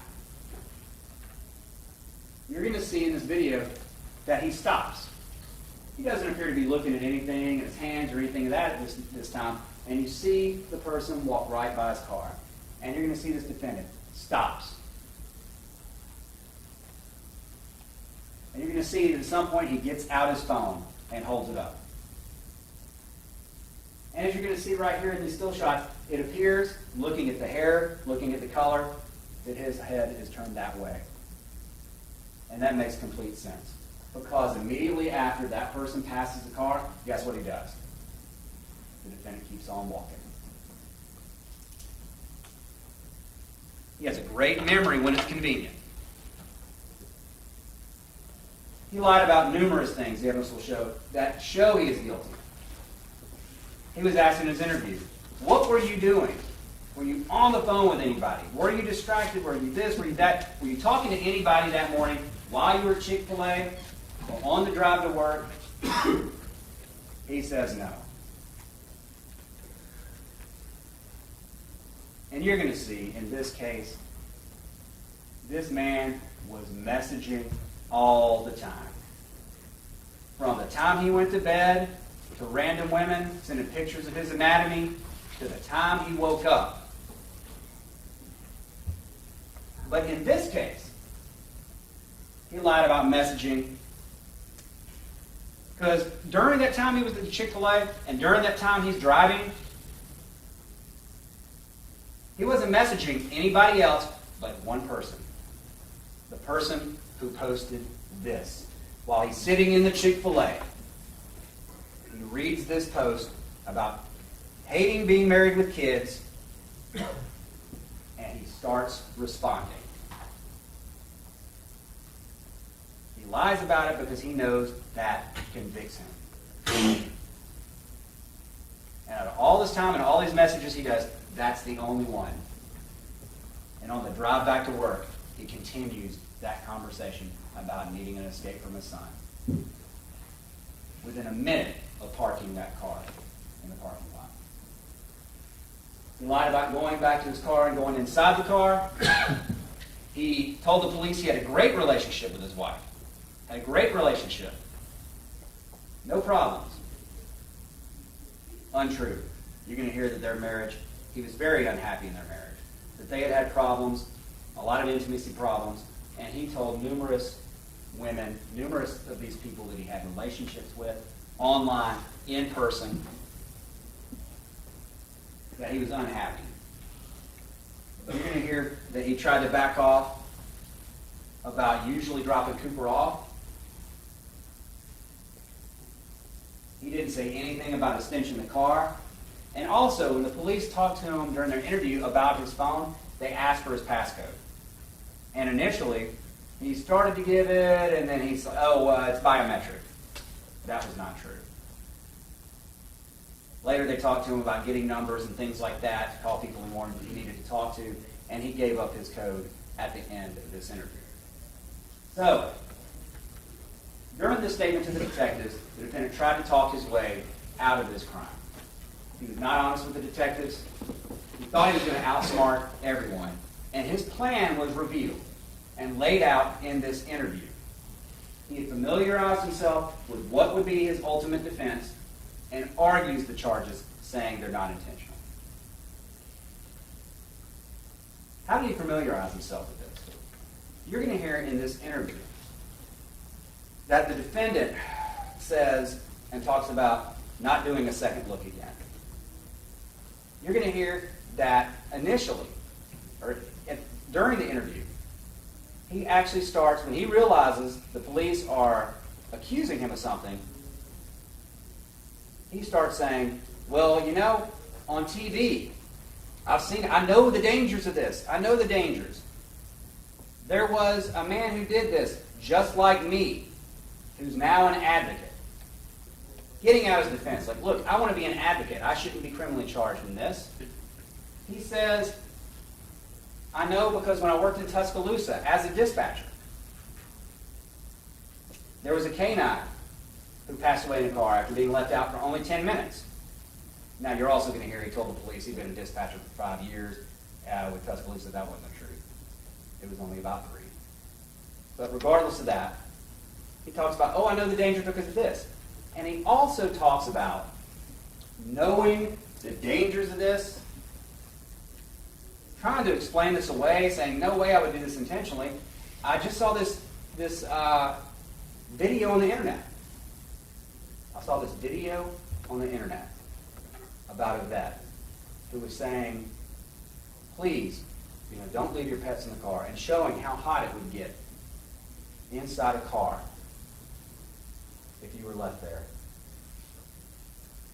And the defendant, you're going to hear him say in this interview, and I thought to myself, well, that'd be horrible if that happened to my son.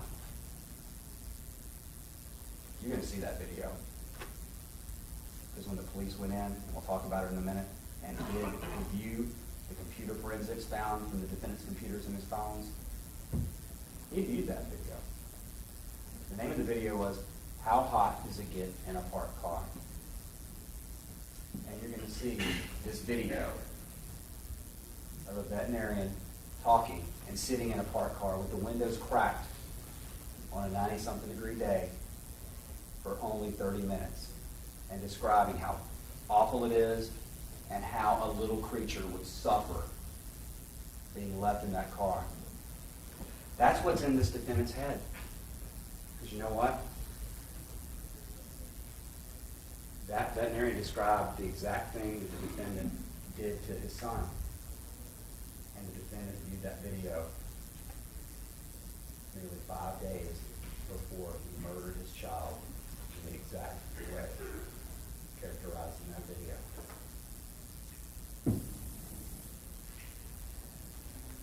At the end, he argues the charges, starts debating, nobody had ever said at this point, even though the police, you're going to hear, they knew something was up, something was not right. Nobody had ever accused him of doing this intentionally up to that point. And you're going to hear the defendant who keeps bringing it up. I didn't do this intentionally. I didn't do this intentionally. No one had said that to that point. Post-interview statements. Now, after the defendant is interviewed by the police, you're going to hear that they went further and they pulled video of a conversation the defendant had with his wife. And you're going to hear that the defendant had been begging to talk to his wife. And you're going to understand why after you see this. He wants to make sure she knows what his story is and that she is on the same page. In this video, you actually see some emotion from the defendant for the first time. You see some emotion. And what is the main theme of this statement? The things that he's saying to his wife when he gets so upset? He's worried about perception of other people. He's worried she's not going to be on his side. And he says things like, why did this happen to me? He didn't think anybody was going to call him on it. The evidence will show that he thought he was going to get away with this and can't believe that they caught on. Why me? My whole life is over. All I can think about is that jail cell. He actually complains about the little holding cell having an uncomfortable cot and a tin aluminum toilet he has to go to the bathroom in. He tells her several times, keep me out of jail so I can be an advocate. And he says at one point, even if I could bring him back, I wouldn't. And in trying to tell his wife, oh, he looked really peaceful, and you're going to see the photographs. Unfortunately, you're going to have to look at the photographs of this child lying dead in that pavement. And as those bystanders were gripped with emotion and with sadness and with all kinds of things, again, you'll see how he didn't have those things. He tells her he was peaceful looking and tells his wife, I was dreading how he would look. Because he knew what had happened that day. Other post-interview statements. This defendant was then, as is standard in most cases, photographed by another detective. They came in to take photographs of him while he was still there in the station wearing the same clothes as before. And after being photographed by the detective, by Detective Racy, Detective Stoddard comes in and says, tells him what he's been charged with. When they talked to him earlier, he said, look, I got to talk to my supervisors, I got to talk to your wife, I got to do this, I got to do that, we got to look at other things, because an investigation like this is fluid, especially in its early hours. And he says, I think we're probably going to charge you, or you're going to be charged. The charge is going to be cruelty to children. Again, defendant had debated him about whether it was intentional or not. After looking at it, talking to the supervisors, the detective decided, you know what, we've got to charge him with murder, based upon his actions of leaving that child in the car. And you're going to hear that initially he was charged with felony murder based upon depriving the child of necessary sustenance, which is food and drink and things like that. And it turns out after the autopsy, it was actually hyperthermia, which is not sustenance, but it's a different mechanism. So they changed it from one type of cruelty to another at that point. Again, not charging him with anything intentionally at that point, but charging him with the negligent homicide of his child. And when he comes in and informs the defendant that he's being charged with this, the defendant responds, but there was no malicious intent. Starts arguing the specific elements of malice murder. No malicious intent. And Cobb County Police have never said anything to this point about this being intentional.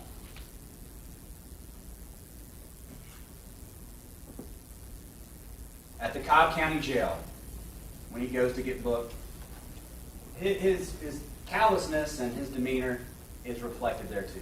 You're going to hear that he gets booked into the Cobb County Jail. And while he's there, he comes upon a person who was a student at Georgia Southern. I went to Georgia Southern too, so I guess not one of our prouder moments here, but this person had gotten a DUI over some point over the past year, and since it was the summer, he was having to turn himself in and go serve his hours in jail to complete his jail part of his sentence. And as he's sitting there, in what's kind of called the pit, where everybody comes in with their book and hangs out, this defendant doesn't go sit in a corner, doesn't grieve, doesn't keep to himself. He's not sitting there just despondent about the fact that he just killed his son.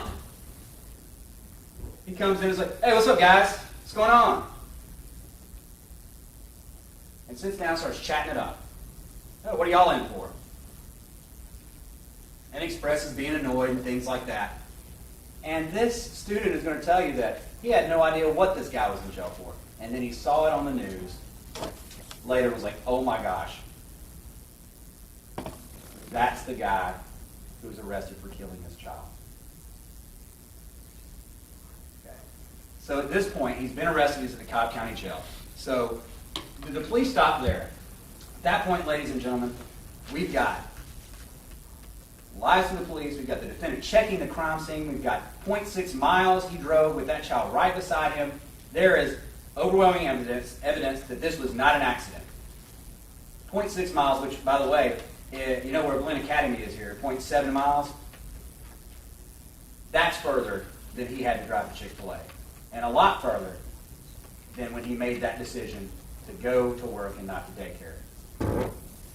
So, the follow-up investigations, they didn't just stop with what you had to that point, with just the crime scene, with the videos, which they actually obtained later, with the defendant's statements. They did more. We talked about video surveillance. They obtained it. When they initially charged him with a negligent homicide, they knew something was up, but they had not seen these videos. And then they started investigating. And they see the video of the defendant pulling in to work. We haven't talked about this yet. We talked about the fact that he sat there in that car for about 30 seconds before he got walked into work. But you'll also see, when he parked, he said he had his bag right beside him, so he would have to turn to get his bag going to work. He had a Chick-fil-A cup to his right. He had to make a few turns and navigate that U-turn where traffic's coming from the right, from the left, from on front. But you're going to see when he pulls in to that parking space you saw in there, he pulls around and he stops. This car does not have a backup camera. What does he do? He sees this spot where there's an island right there where nobody can park and a car that's already parked. And there's not an official way to get through there, but there's a narrow way to drive into it. He backs up. He backs up and around in between two vehicles with no backing camera and then pulls into the spot. They saw that in the video after they interviewed him. And then they also see later that he had gone to lunch and gone back to the car. And then they get the video of him leaving. Also, video, just going back to the video, they got Chick-fil-A video. You're going to see that. You're going to see the photographs and the video of the defendant coming in, showing the times that he was there at the Chick-fil-A and when he left. And keep in mind when we're talking about this time frame that's less than 5 minutes, that doesn't count the amount of time it took the defendant to walk out to his car in the Chick-fil-A parking lot, to take his child and strap his child into that car seat that he was 3 inches too tall for. Cooper was 33 inches. This car seat was made for a 30-inch child.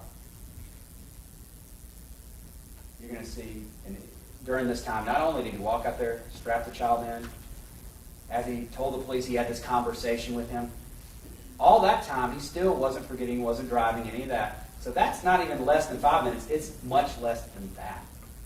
We have video of him walking out of the Chick-fil-A. You have daycare records, and you're going to hear from the daycare workers that, you know what, the defendant took him and brought him almost every morning. That the defendant, when they would go to Chick-fil-A, sometimes he would call and say, hey, do y'all want anything? That he would always call if they were running late, try to get them to say breakfast or something like that, or let them know he's running late. And you'll also hear that sometimes, because he drove, it was a much longer drive if he was driving from home to daycare than Chick-fil-A to daycare. Sometimes if he came in earlier in the day, early in the morning, Cooper would be asleep. Like some kids do if you're on the road for a while, maybe you fall asleep, things like that. You're going to hear on Chick-fil-A days, the daycare workers would say, he came in wide awake. And the later he would come in, and on this day, when they left Chick-fil-A, it was much later, at 9:20, he would be wide awake. You're going to see the daycare records corroborating that he brought this child over the last 25 days that he'd gone to daycare. The defendant had brought him 19 times. This was normal. This is what he did. You're going to have business records as well, phone records, showing the defendant never called 911. That right after he got out of the car, took Cooper out, fooled around, messing around with CPR for a second, they said, and then walked away. When he got on that phone, you're going to see he had a brief call to his wife and a hang-up. And then he called Little Apron Academy twice. Told the police, oh yeah, I called them because I was afraid my wife would be worried that Cooper wasn't there. Now, they didn't want her to worry that he wasn't there. Your child's dead. These phone calls he's making create a defense. And then you're going to see also different types of business records from different messaging services and things like that. Also, you're going to hear from numerous witnesses who were interviewed in this case about the defendant's behavior at the scene.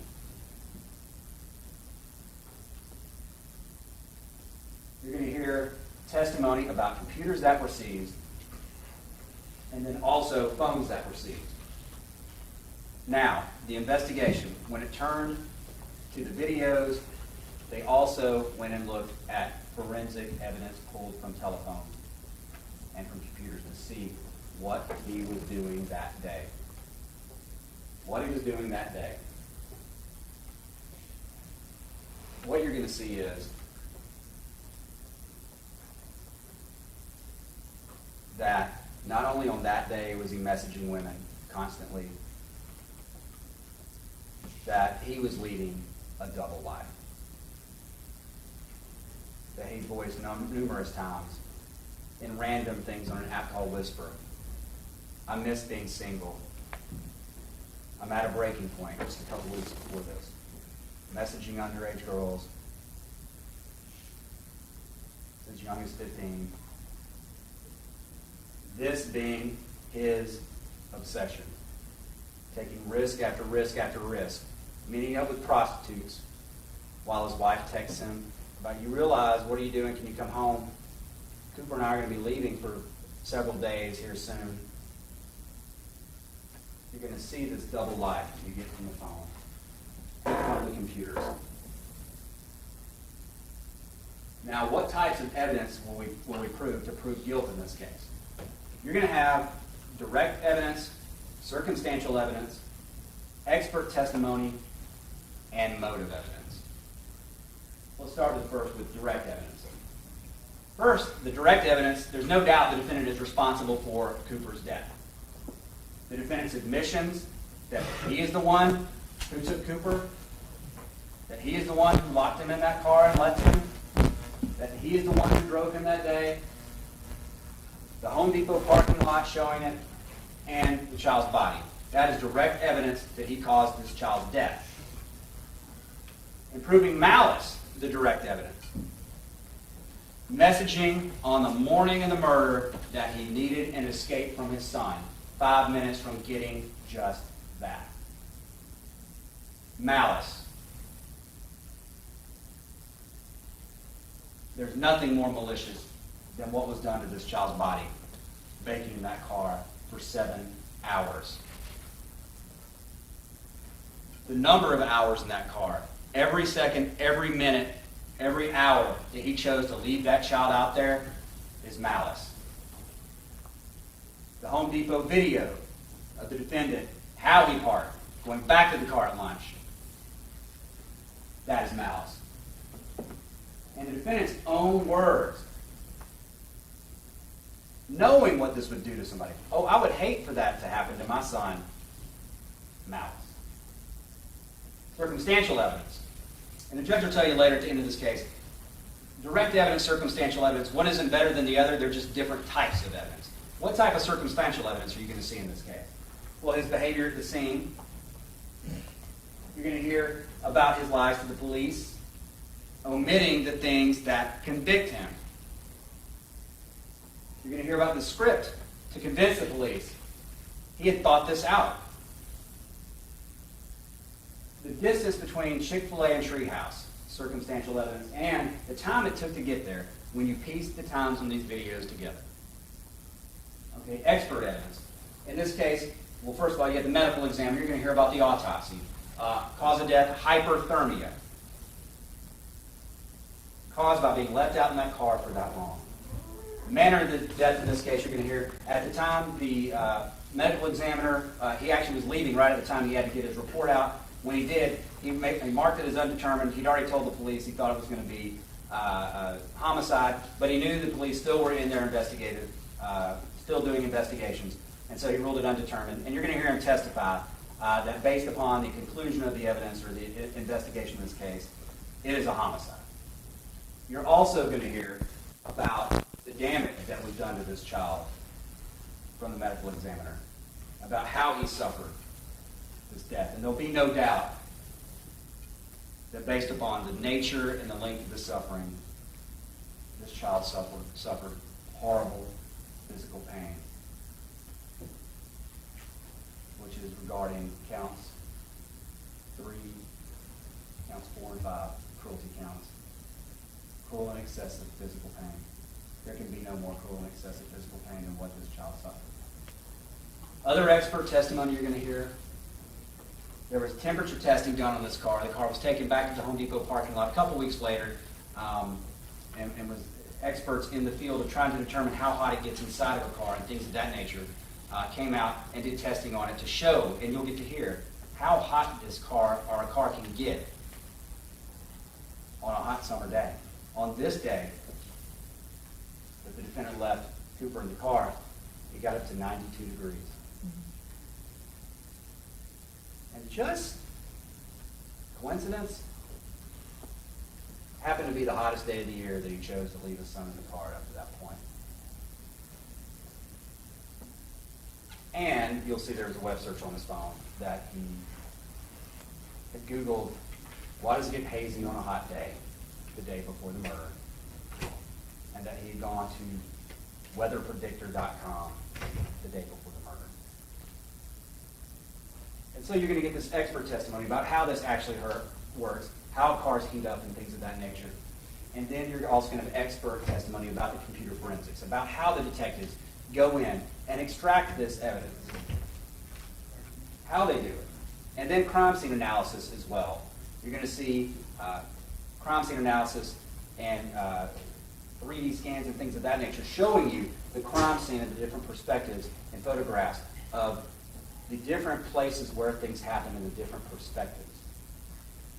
So in addition to that, you're going to have motive evidence. Now, ladies and gentlemen, I know we watch a lot of TV sometimes, and we think we hear things that are legalistic and, beyond a shadow of a doubt, motive, premeditation, things like that. As the judge said, y'all got to throw that out. What the judge tells you the law is what you have to follow. And the judge is going to tell you that motive is not an element in a homicide case or in a crime. And that's for several reasons. I mean, obviously, atrocities are committed every day all across this globe for no good reason.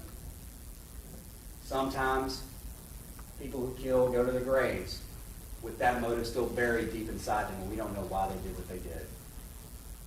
But in this case, ladies and gentlemen, we have a motive. The defendant told us his motive 10 minutes before he followed through on it.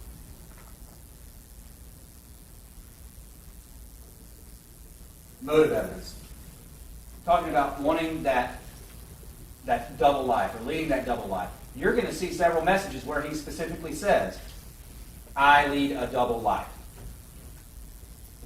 And you're going to hear from several of the girls he was messaging on the day of the incident and before. One, initials JM, for example. He met her online in 2013, right after she turned 18 years of age. The defendant lied about his age, said he was 25. You find out later, oh no, he was in his 30s. Talked to her, struck up a relationship. And in that vein, struck up a relationship with her. Started sending messages back and forth where they called themselves best friends. But it wasn't just best friends. You're going to hear the defendant was in love with this young girl who lived hours away from him.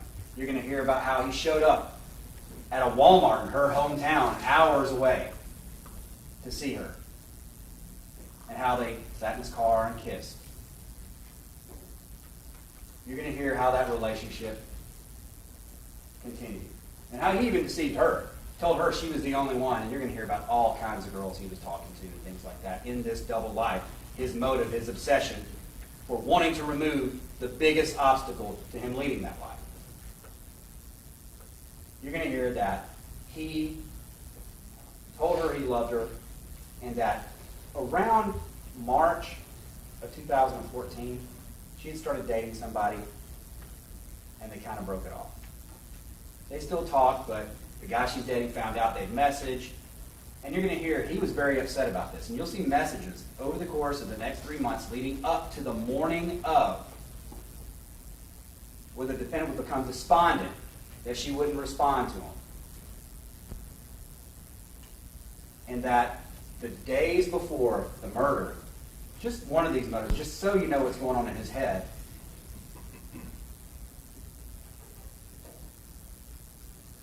he had messaged her and she had cut him off. Basically, she was using, or they were using, a messenger application called Kik. Now, what you're going to hear about Kik is it's mostly used by teenagers to message each other. I think we heard that during jury selection. Well, this grown man was using Kik. And that when you decide to get off a Kik or cut off somebody that's messaging you, you get a response that says, this person has left the conversation. This person has left the conversation. Well, in the days leading up to this, it had happened several times over those months, and it happened in the days leading up to Cooper's death. And that on the day before, he said, you're gone again, and that makes me sad. And on the morning of June 18, 2014, he made one last failed attempt and tried to message her with no response. That's just one example. And you're going to hear that, he would talk about his child. Once he got in there and was talking to these girls and was comfortable, found out they like kids and things like that. Some girls he wouldn't tell he had children or a wife, or a child and a wife. Others he would. When he found out that, he would talk about Cooper and things like that. And she'll tell you, yes, yeah, he talked about Cooper, said he loved him. Of course, nobody's going to talk to a girl they're trying to hook up with and say, I really hate my child or anything like that. But you'll hear about that. But you're also going to see that in the months leading up to this, those photographs and those comments lessen. You're going to hear from daycare that 2 weeks before this homicide, before this murder, the defendant had been sending a picture, texting a picture, taking a picture of his son every day and sending it to his wife to say, hey, we got here, he's here, got him to daycare. 2 weeks before this, he stopped. You're going to hear that he told the daycare workers, he's just getting too old for that. And you're going to hear his talk about Cooper leading up to this lessons and lessons as well, as far as talking to these other girls. He wanted to be free to go out. You're going to hear messages that he sent in this regard to sleep with as many people as possible. His behavior, the evidence will show, was escalating and spiraling out of control leading up to this. Not just these underage girls or teenage girls that he was trying to start relationships with, but he was going to prostitutes. You're going to hear that on May 31st, 2014. He had numerous web searches for prostitutes and things of that nature. But on that day, he met up with one you're going to hear from him at a hotel in Marietta, Georgia, and had sex with her, while his wife and child were at home. You're going to hear that it spiraled out that 2 days before that, he was messaging what turned out to be a 15-year-old girl. And when he found out she was 15 and she'd sent a picture of his vagina, he said, well, make me a dirty old man. His behavior was spiraling out of control. And he says, right around that same point, that he was near a breaking point. He admitted he had a double life.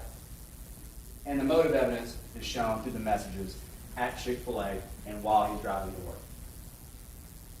All of these types of evidence will prove guilt in this case. This is a case of contrast. An innocent child versus a father who abandoned his responsibilities. This case is about a defendant that he wanted friends and family to see. He's very worried about perception. You're going to see that. Very worried about perception versus the real Justin Ross Harris. And it's about the life he was forced to lead versus the life he wanted to lead. You see, everybody, when the police talk to friends, family, things like that, his family seems to be good. Seems to love his wife, seems to be a good father. Then you're going to hear from people who saw the other side. People who asked him how you could do this. After he brought up, I'm a lead guitarist in the church. Trying to use his role in the church as a guitarist in his messaging with these girls. A girl who asked him, does your conscience ever kick in 2 weeks before this murder? You know what his answer was? Nope. Where's the real conflict in this case? It's not who locked Cooper in that car. It's not how did Cooper die, and it's not who killed Cooper. The only issue in this case is there malice. Is he guilty of counts 3, 5, and 6 through 8, or is there malice and he's guilty of all counts? And after you hear the evidence in this case, there will be no question he is guilty of everything he is charged with. This case will really be about the defendant versus the evidence. Now, we talked a little bit about the facts in the case. As the judge told you, this isn't going to be over in a day or two. We have to go through a number of witnesses, a lengthy investigation to make sure that they've done everything they needed to, the Cobb County Police did. Where it had been so easy just to say, you know what, we're going to chalk this up as negligent homicide and not look any further. So it's going to take a little while. But in that, not only about the things we talked about, the video showing he's guilty, the messaging showing he's guilty, there are other things they're going to show he's guilty. And it's the defendant versus the evidence. Okay. Triggers. As the defendant said, and as you are going to hear, he tried to say that, I must have forgotten him on the way to work. You're going to hear about several things, several triggers, that if he had really forgotten that child and was really just negligent about this, he would have remembered. First, he took Cooper to daycare almost every morning. You can see the Home Depot building where that daycare is from the intersection that he drove through. You're going to hear about an email to the defendant about a vacation 10 minutes after he parked that car. Now, you're going to hear about this because in the defendant's statement to the police, he tried to say, well, I totally would not have done this intentionally. We were planning a vacation. We were planning a vacation, a family vacation. Cooper was going to go. You're going to hear that while he portrayed it that way, and it was portrayed that he was really pushing this, you're going to hear how it really went down. The computer evidence is going to show that while he did, on June 9th or so, there were texts, emails back and forth about, hey, let's go on a cruise, things like that. He was supposed to follow up with a travel agent. And you're going to hear that he got a text. You're going to see the text to the defendant from his sister-in-law saying, hey, have you followed up with that travel agent yet? And he doesn't respond for a while. But then, finally, he says, oh, yeah, I'm waiting to hear back. But you're going to see the email records. He hadn't done that yet. It's only after getting texted by his sister-in-law that he actually did that. And then he sent an email to a travel agent on the day before the murder. And then you're going to hear that that next morning, 10 minutes after he would have walked in the building, he got an email back from her with options. An email he never responded to because he knew there was no way he was going on that vacation with Cooper. And you're also going to hear that not only when he was Googling about Carnival Cruise Lines and things like that the day before the murder, he was also Googling about Sandals vacations, Antigua, things like that. Vacations that don't involve a child. And you're going to hear that he made posts about not having had a real vacation in a long time. Posts he made right around the same time, right after he got back from a vacation to the beach around Memorial Day weekend, 2014, a few weeks before this murder, with he and his wife and Cooper. A vacation that he argued with her about because he did not want to take Cooper on that vacation. So when we start talking about vacation, keep all that in mind. Also, 10:46 a.m., you're going to see a message to another one of these random women on the app Whisper. She posts something about getting up early, and he responds, talking about Cooper. About an hour after this. Oh yeah, my son woke me up at 5:30 this morning. And then she asked him, well, how old is he too? Yeah, he's awesome. So an hour after this, he has messaged about his son getting up. And then at 10:49 a.m., his wife actually texts him. An hour and 20 minutes after getting out of the car, you get to work okay? And he says, yep. And you will see on the phone, right above that, where she asked this, there's Cooper's name. I've got Cooper from a message the day before after he picked the child up. I've got Cooper. If he had really forgotten his child, that would have been a trigger. But it wasn't, because we all know, and the evidence will show, that this was intentional. Also, he got an email from Little Apron Academy that day. Where in the world, you guys may know the daycare send emails sometimes about, what's going on today, things like that. He got an email that day as well. And then his text to Leanna at 3:16 p.m. When are you going to get my boy? When are you going to get my buddy?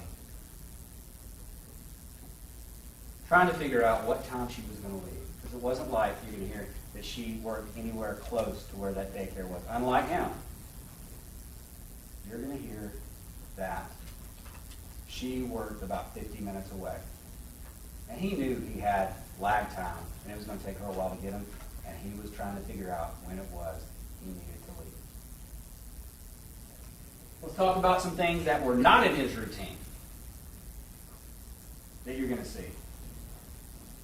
It wasn't his routine to skip lunch in order to work, and you're going to see chats between this defendant and his buddies. They chatted on G-Chat all the time. His buddies, Winston and Alex, who also worked at Home Depot, but worked in the main headquarters across the street. They went to lunch like every day, would always go out to eat, and in their chats talk about, what are we going to eat today? What are we going to do this? When are we going to do that? You're going to see from these chats, this defendant never talked about skipping lunch to get work done. You're going to hear about his schedule. He could kind of come and go as he pleased. He would come in 9, 9:30, leave 4, 4:30, 6, whatever. It was very flexible. But this day, he said, you know what, guys? I think I may skip lunch. I may beg out today. I want to be able to leave early to go to this movie. What else was not routine? To tell friends that he would only go if someone else was driving. On this case, on this day, while they're asking him about lunch, he says, okay, well, y'all convince me where we're going to go. And then he says, well, I'll go if y'all come pick me up. He hadn't done that before. And you know why he did it? Because he knew he couldn't drive, because he knew what was in that car. It was not his routine to have his friends drop him off at his car.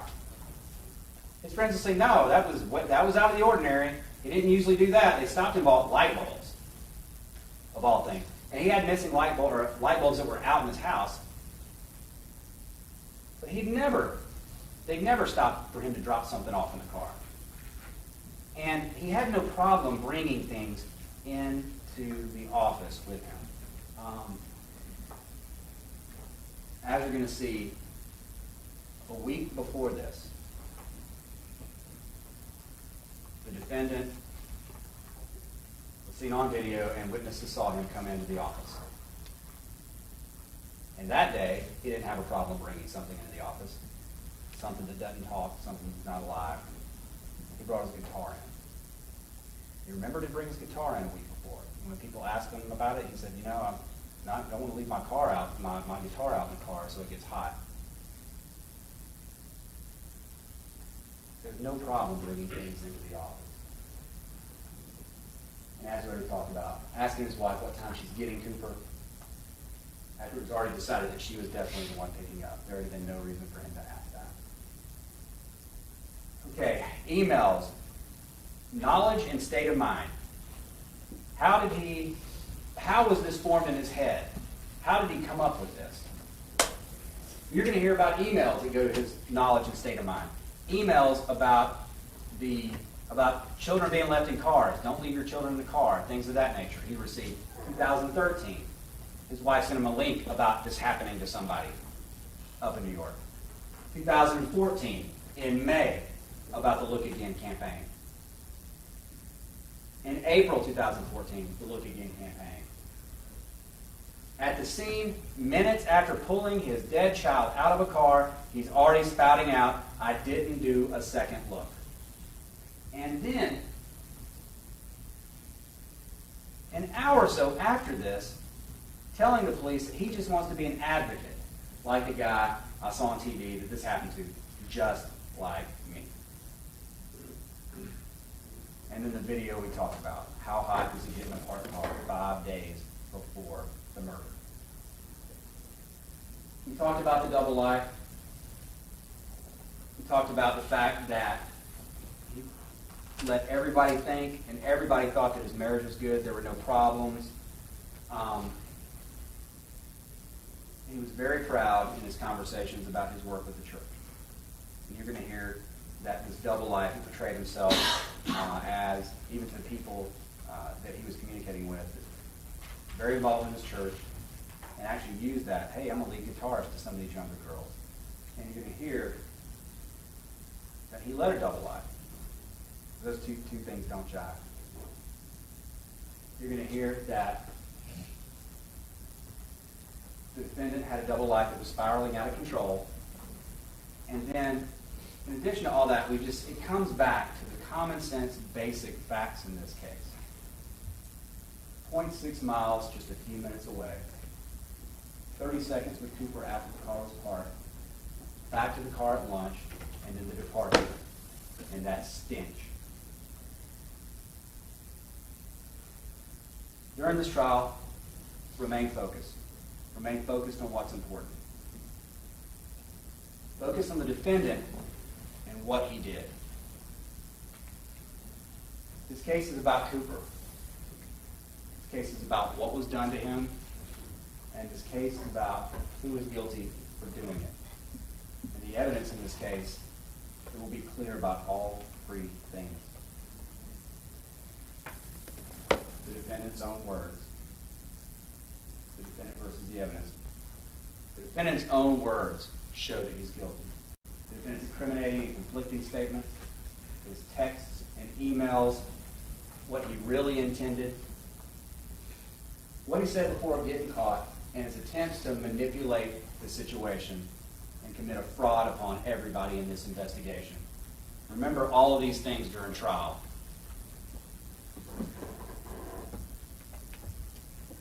And keep in mind what he told one of these witnesses, one of these girls, back on June the 4th, 2014, when she asked him,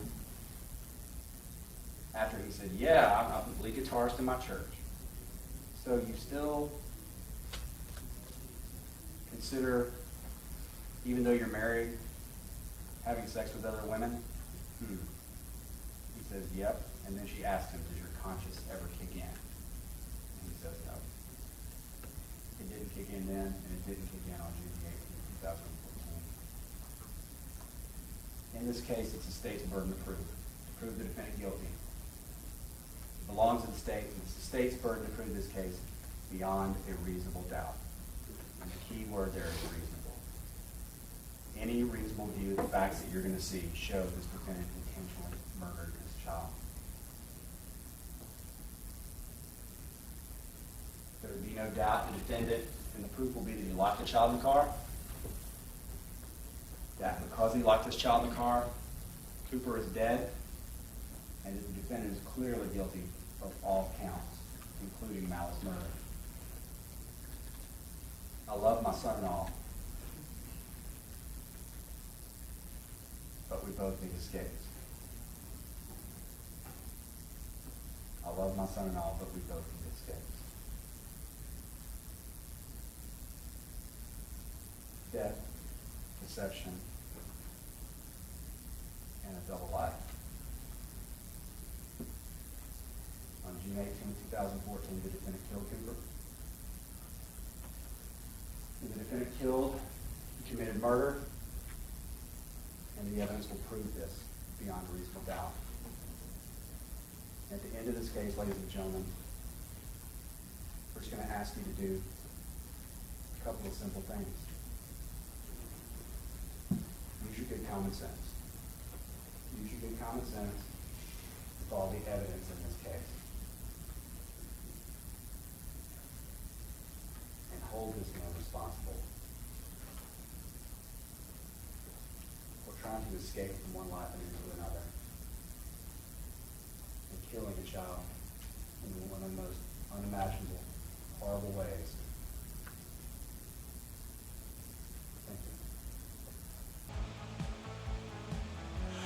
The prosecution contended that Harris had intentionally left his son Cooper in the SUV so that he could be free from his familial responsibilities and could pursue a carefree life of external sexual affairs. The defense, led by Maddox Kilgore, admitted that Harris was responsible for Cooper's death, but only by his negligence in forgetting that Cooper was in the car.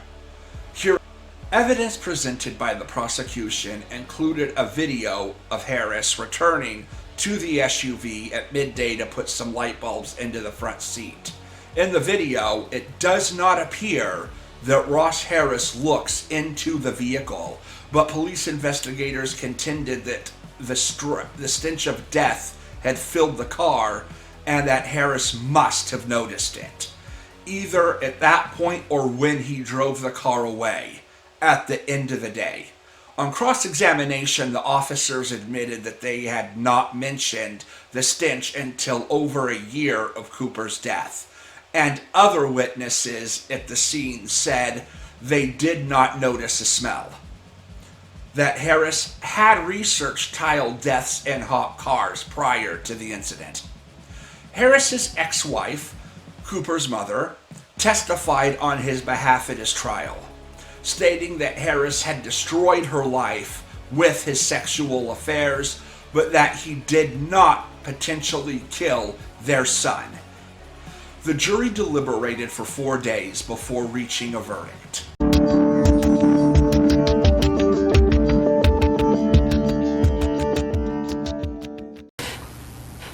In the Superior Court of Cobb County, State of Georgia versus Justin Ross Harris, defendant, case number 14-9-3124, verdict form. We, the jury, find as follows: count 1, malice murder. As to count 1, we find the defendant guilty. This 14th day of November 2016, killed only 4 persons. Count 2, felony murder. As to count 2, we find the defendant guilty. This 14th day of November 2014, killed informant 4 persons. Count 3, felony murder. As to count 3, we find the defendant guilty. This 14th day of November 2016, CN 4 persons. Count 4, cruelty to children in the first degree. As to count 4, we found the defendant guilty. This 14th day of November 2016, CN 4 persons. Count 5, cruelty to children in the second degree. As to count 5, we found the defendant guilty. This 14th day of November 2016, CN 4 persons. Count 6, criminal attempt to commit a felony, to wit, sexual exploitation of children. As to count 6, we found the defendant guilty. This 14th day of November 2016, CN 4 persons. Count 7, dissemination of harmful materials to minors. As to count 7, we found the defendant guilty. This 14th day of November 2016, CN 4 persons. Count 8, dissemination of harmful materials to minors. As to count 8, we found the defendant guilty. This 14th day of November 2016, CN 4 persons.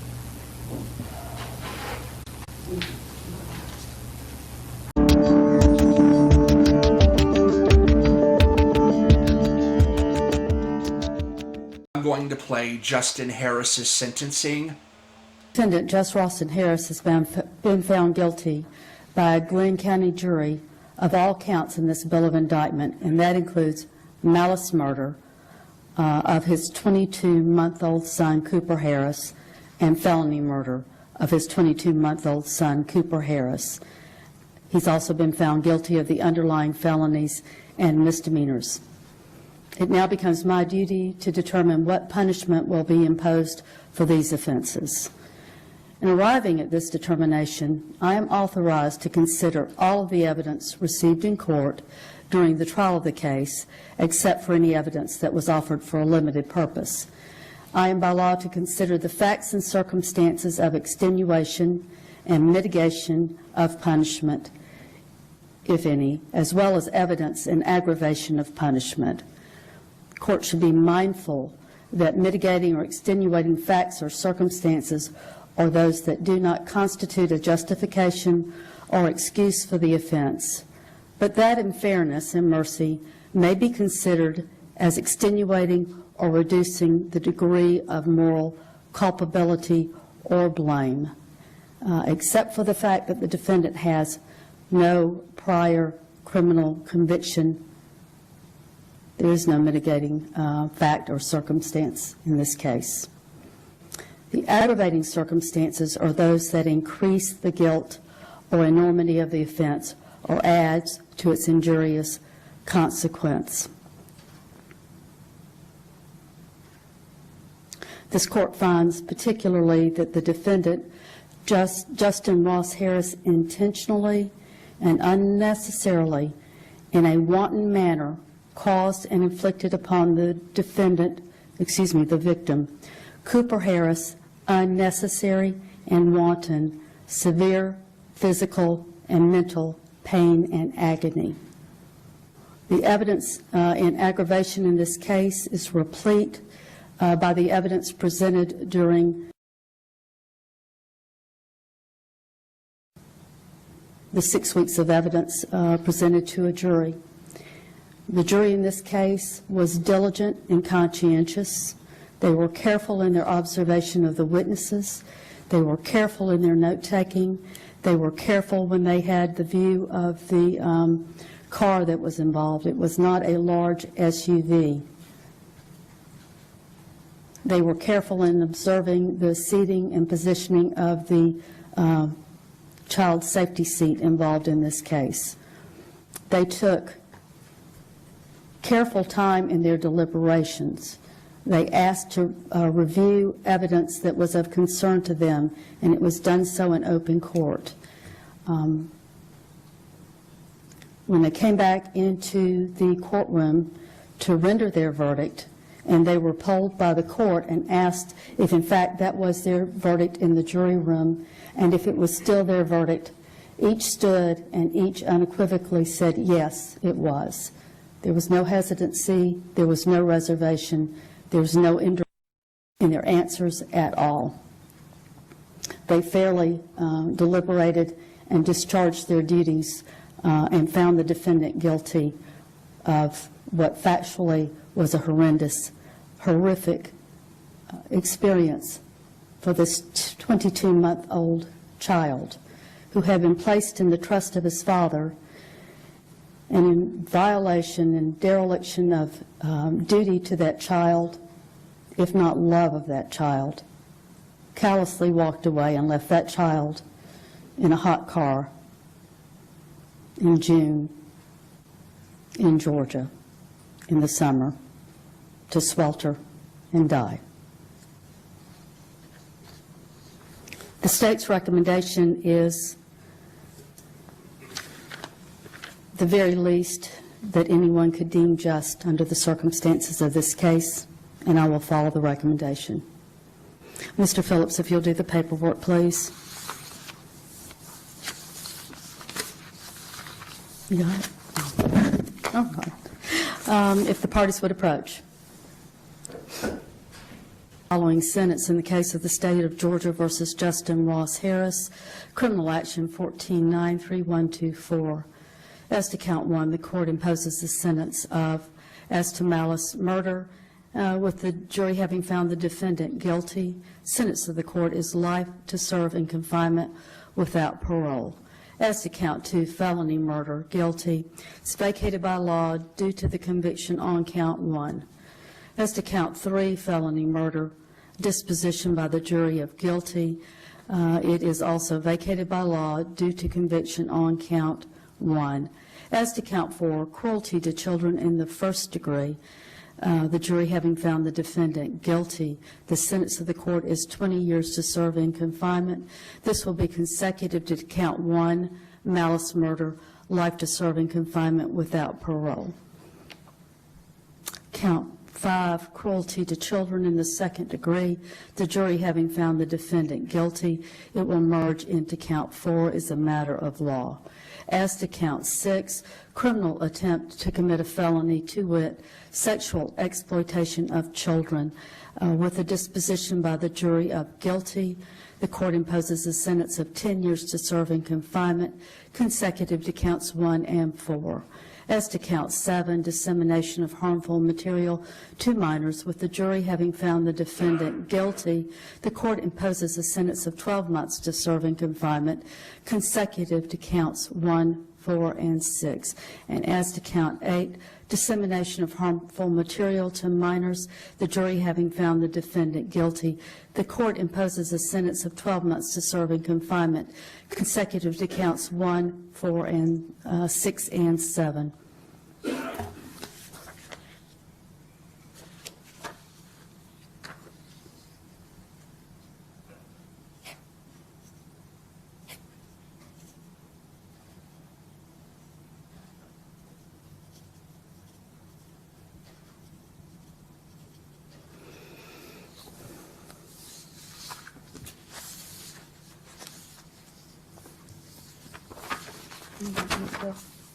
Page 3. Mr. Harris, this is to advise you that you have the right to file any action for habeas corpus brought pursuant to Title IX, Chapter 14, Article 2 of the Official Code of Georgia. It must be filed within 1 year from the judgment of conviction on misdemeanors or 4 years from the judgment of conviction on felonies becoming final by the conclusion of direct review or the expiration of the time for seeking such review. That would be the 5th day of December, 2016.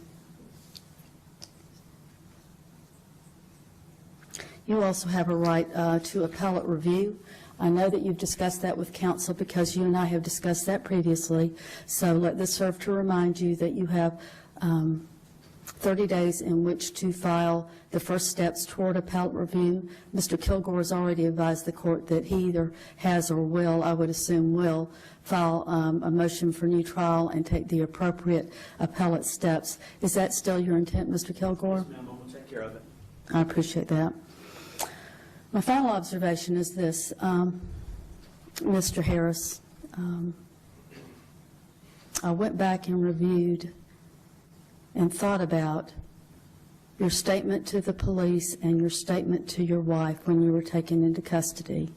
And it stood out to me that in both of those, you took the occasion to express your wish that you would be an advocate so that people would never do this again to their children. And I would say, perhaps not in the way that you intended, but you in fact have accomplished that goal. What do you guys think about this case? Was this an accident or was it intentional? Please let me know in the comments below. I will also be putting an extended version of this video on Patreon if you're interested in helping support the channel. I'm going to give some of my personal thoughts and explain the law. I want to thank you guys so much for watching and for your support. As of the time of this filming, my channel has been 3 days old and I'm at 22 subscribers. It is amazing and I love you guys. The links below if you want to follow me on social media.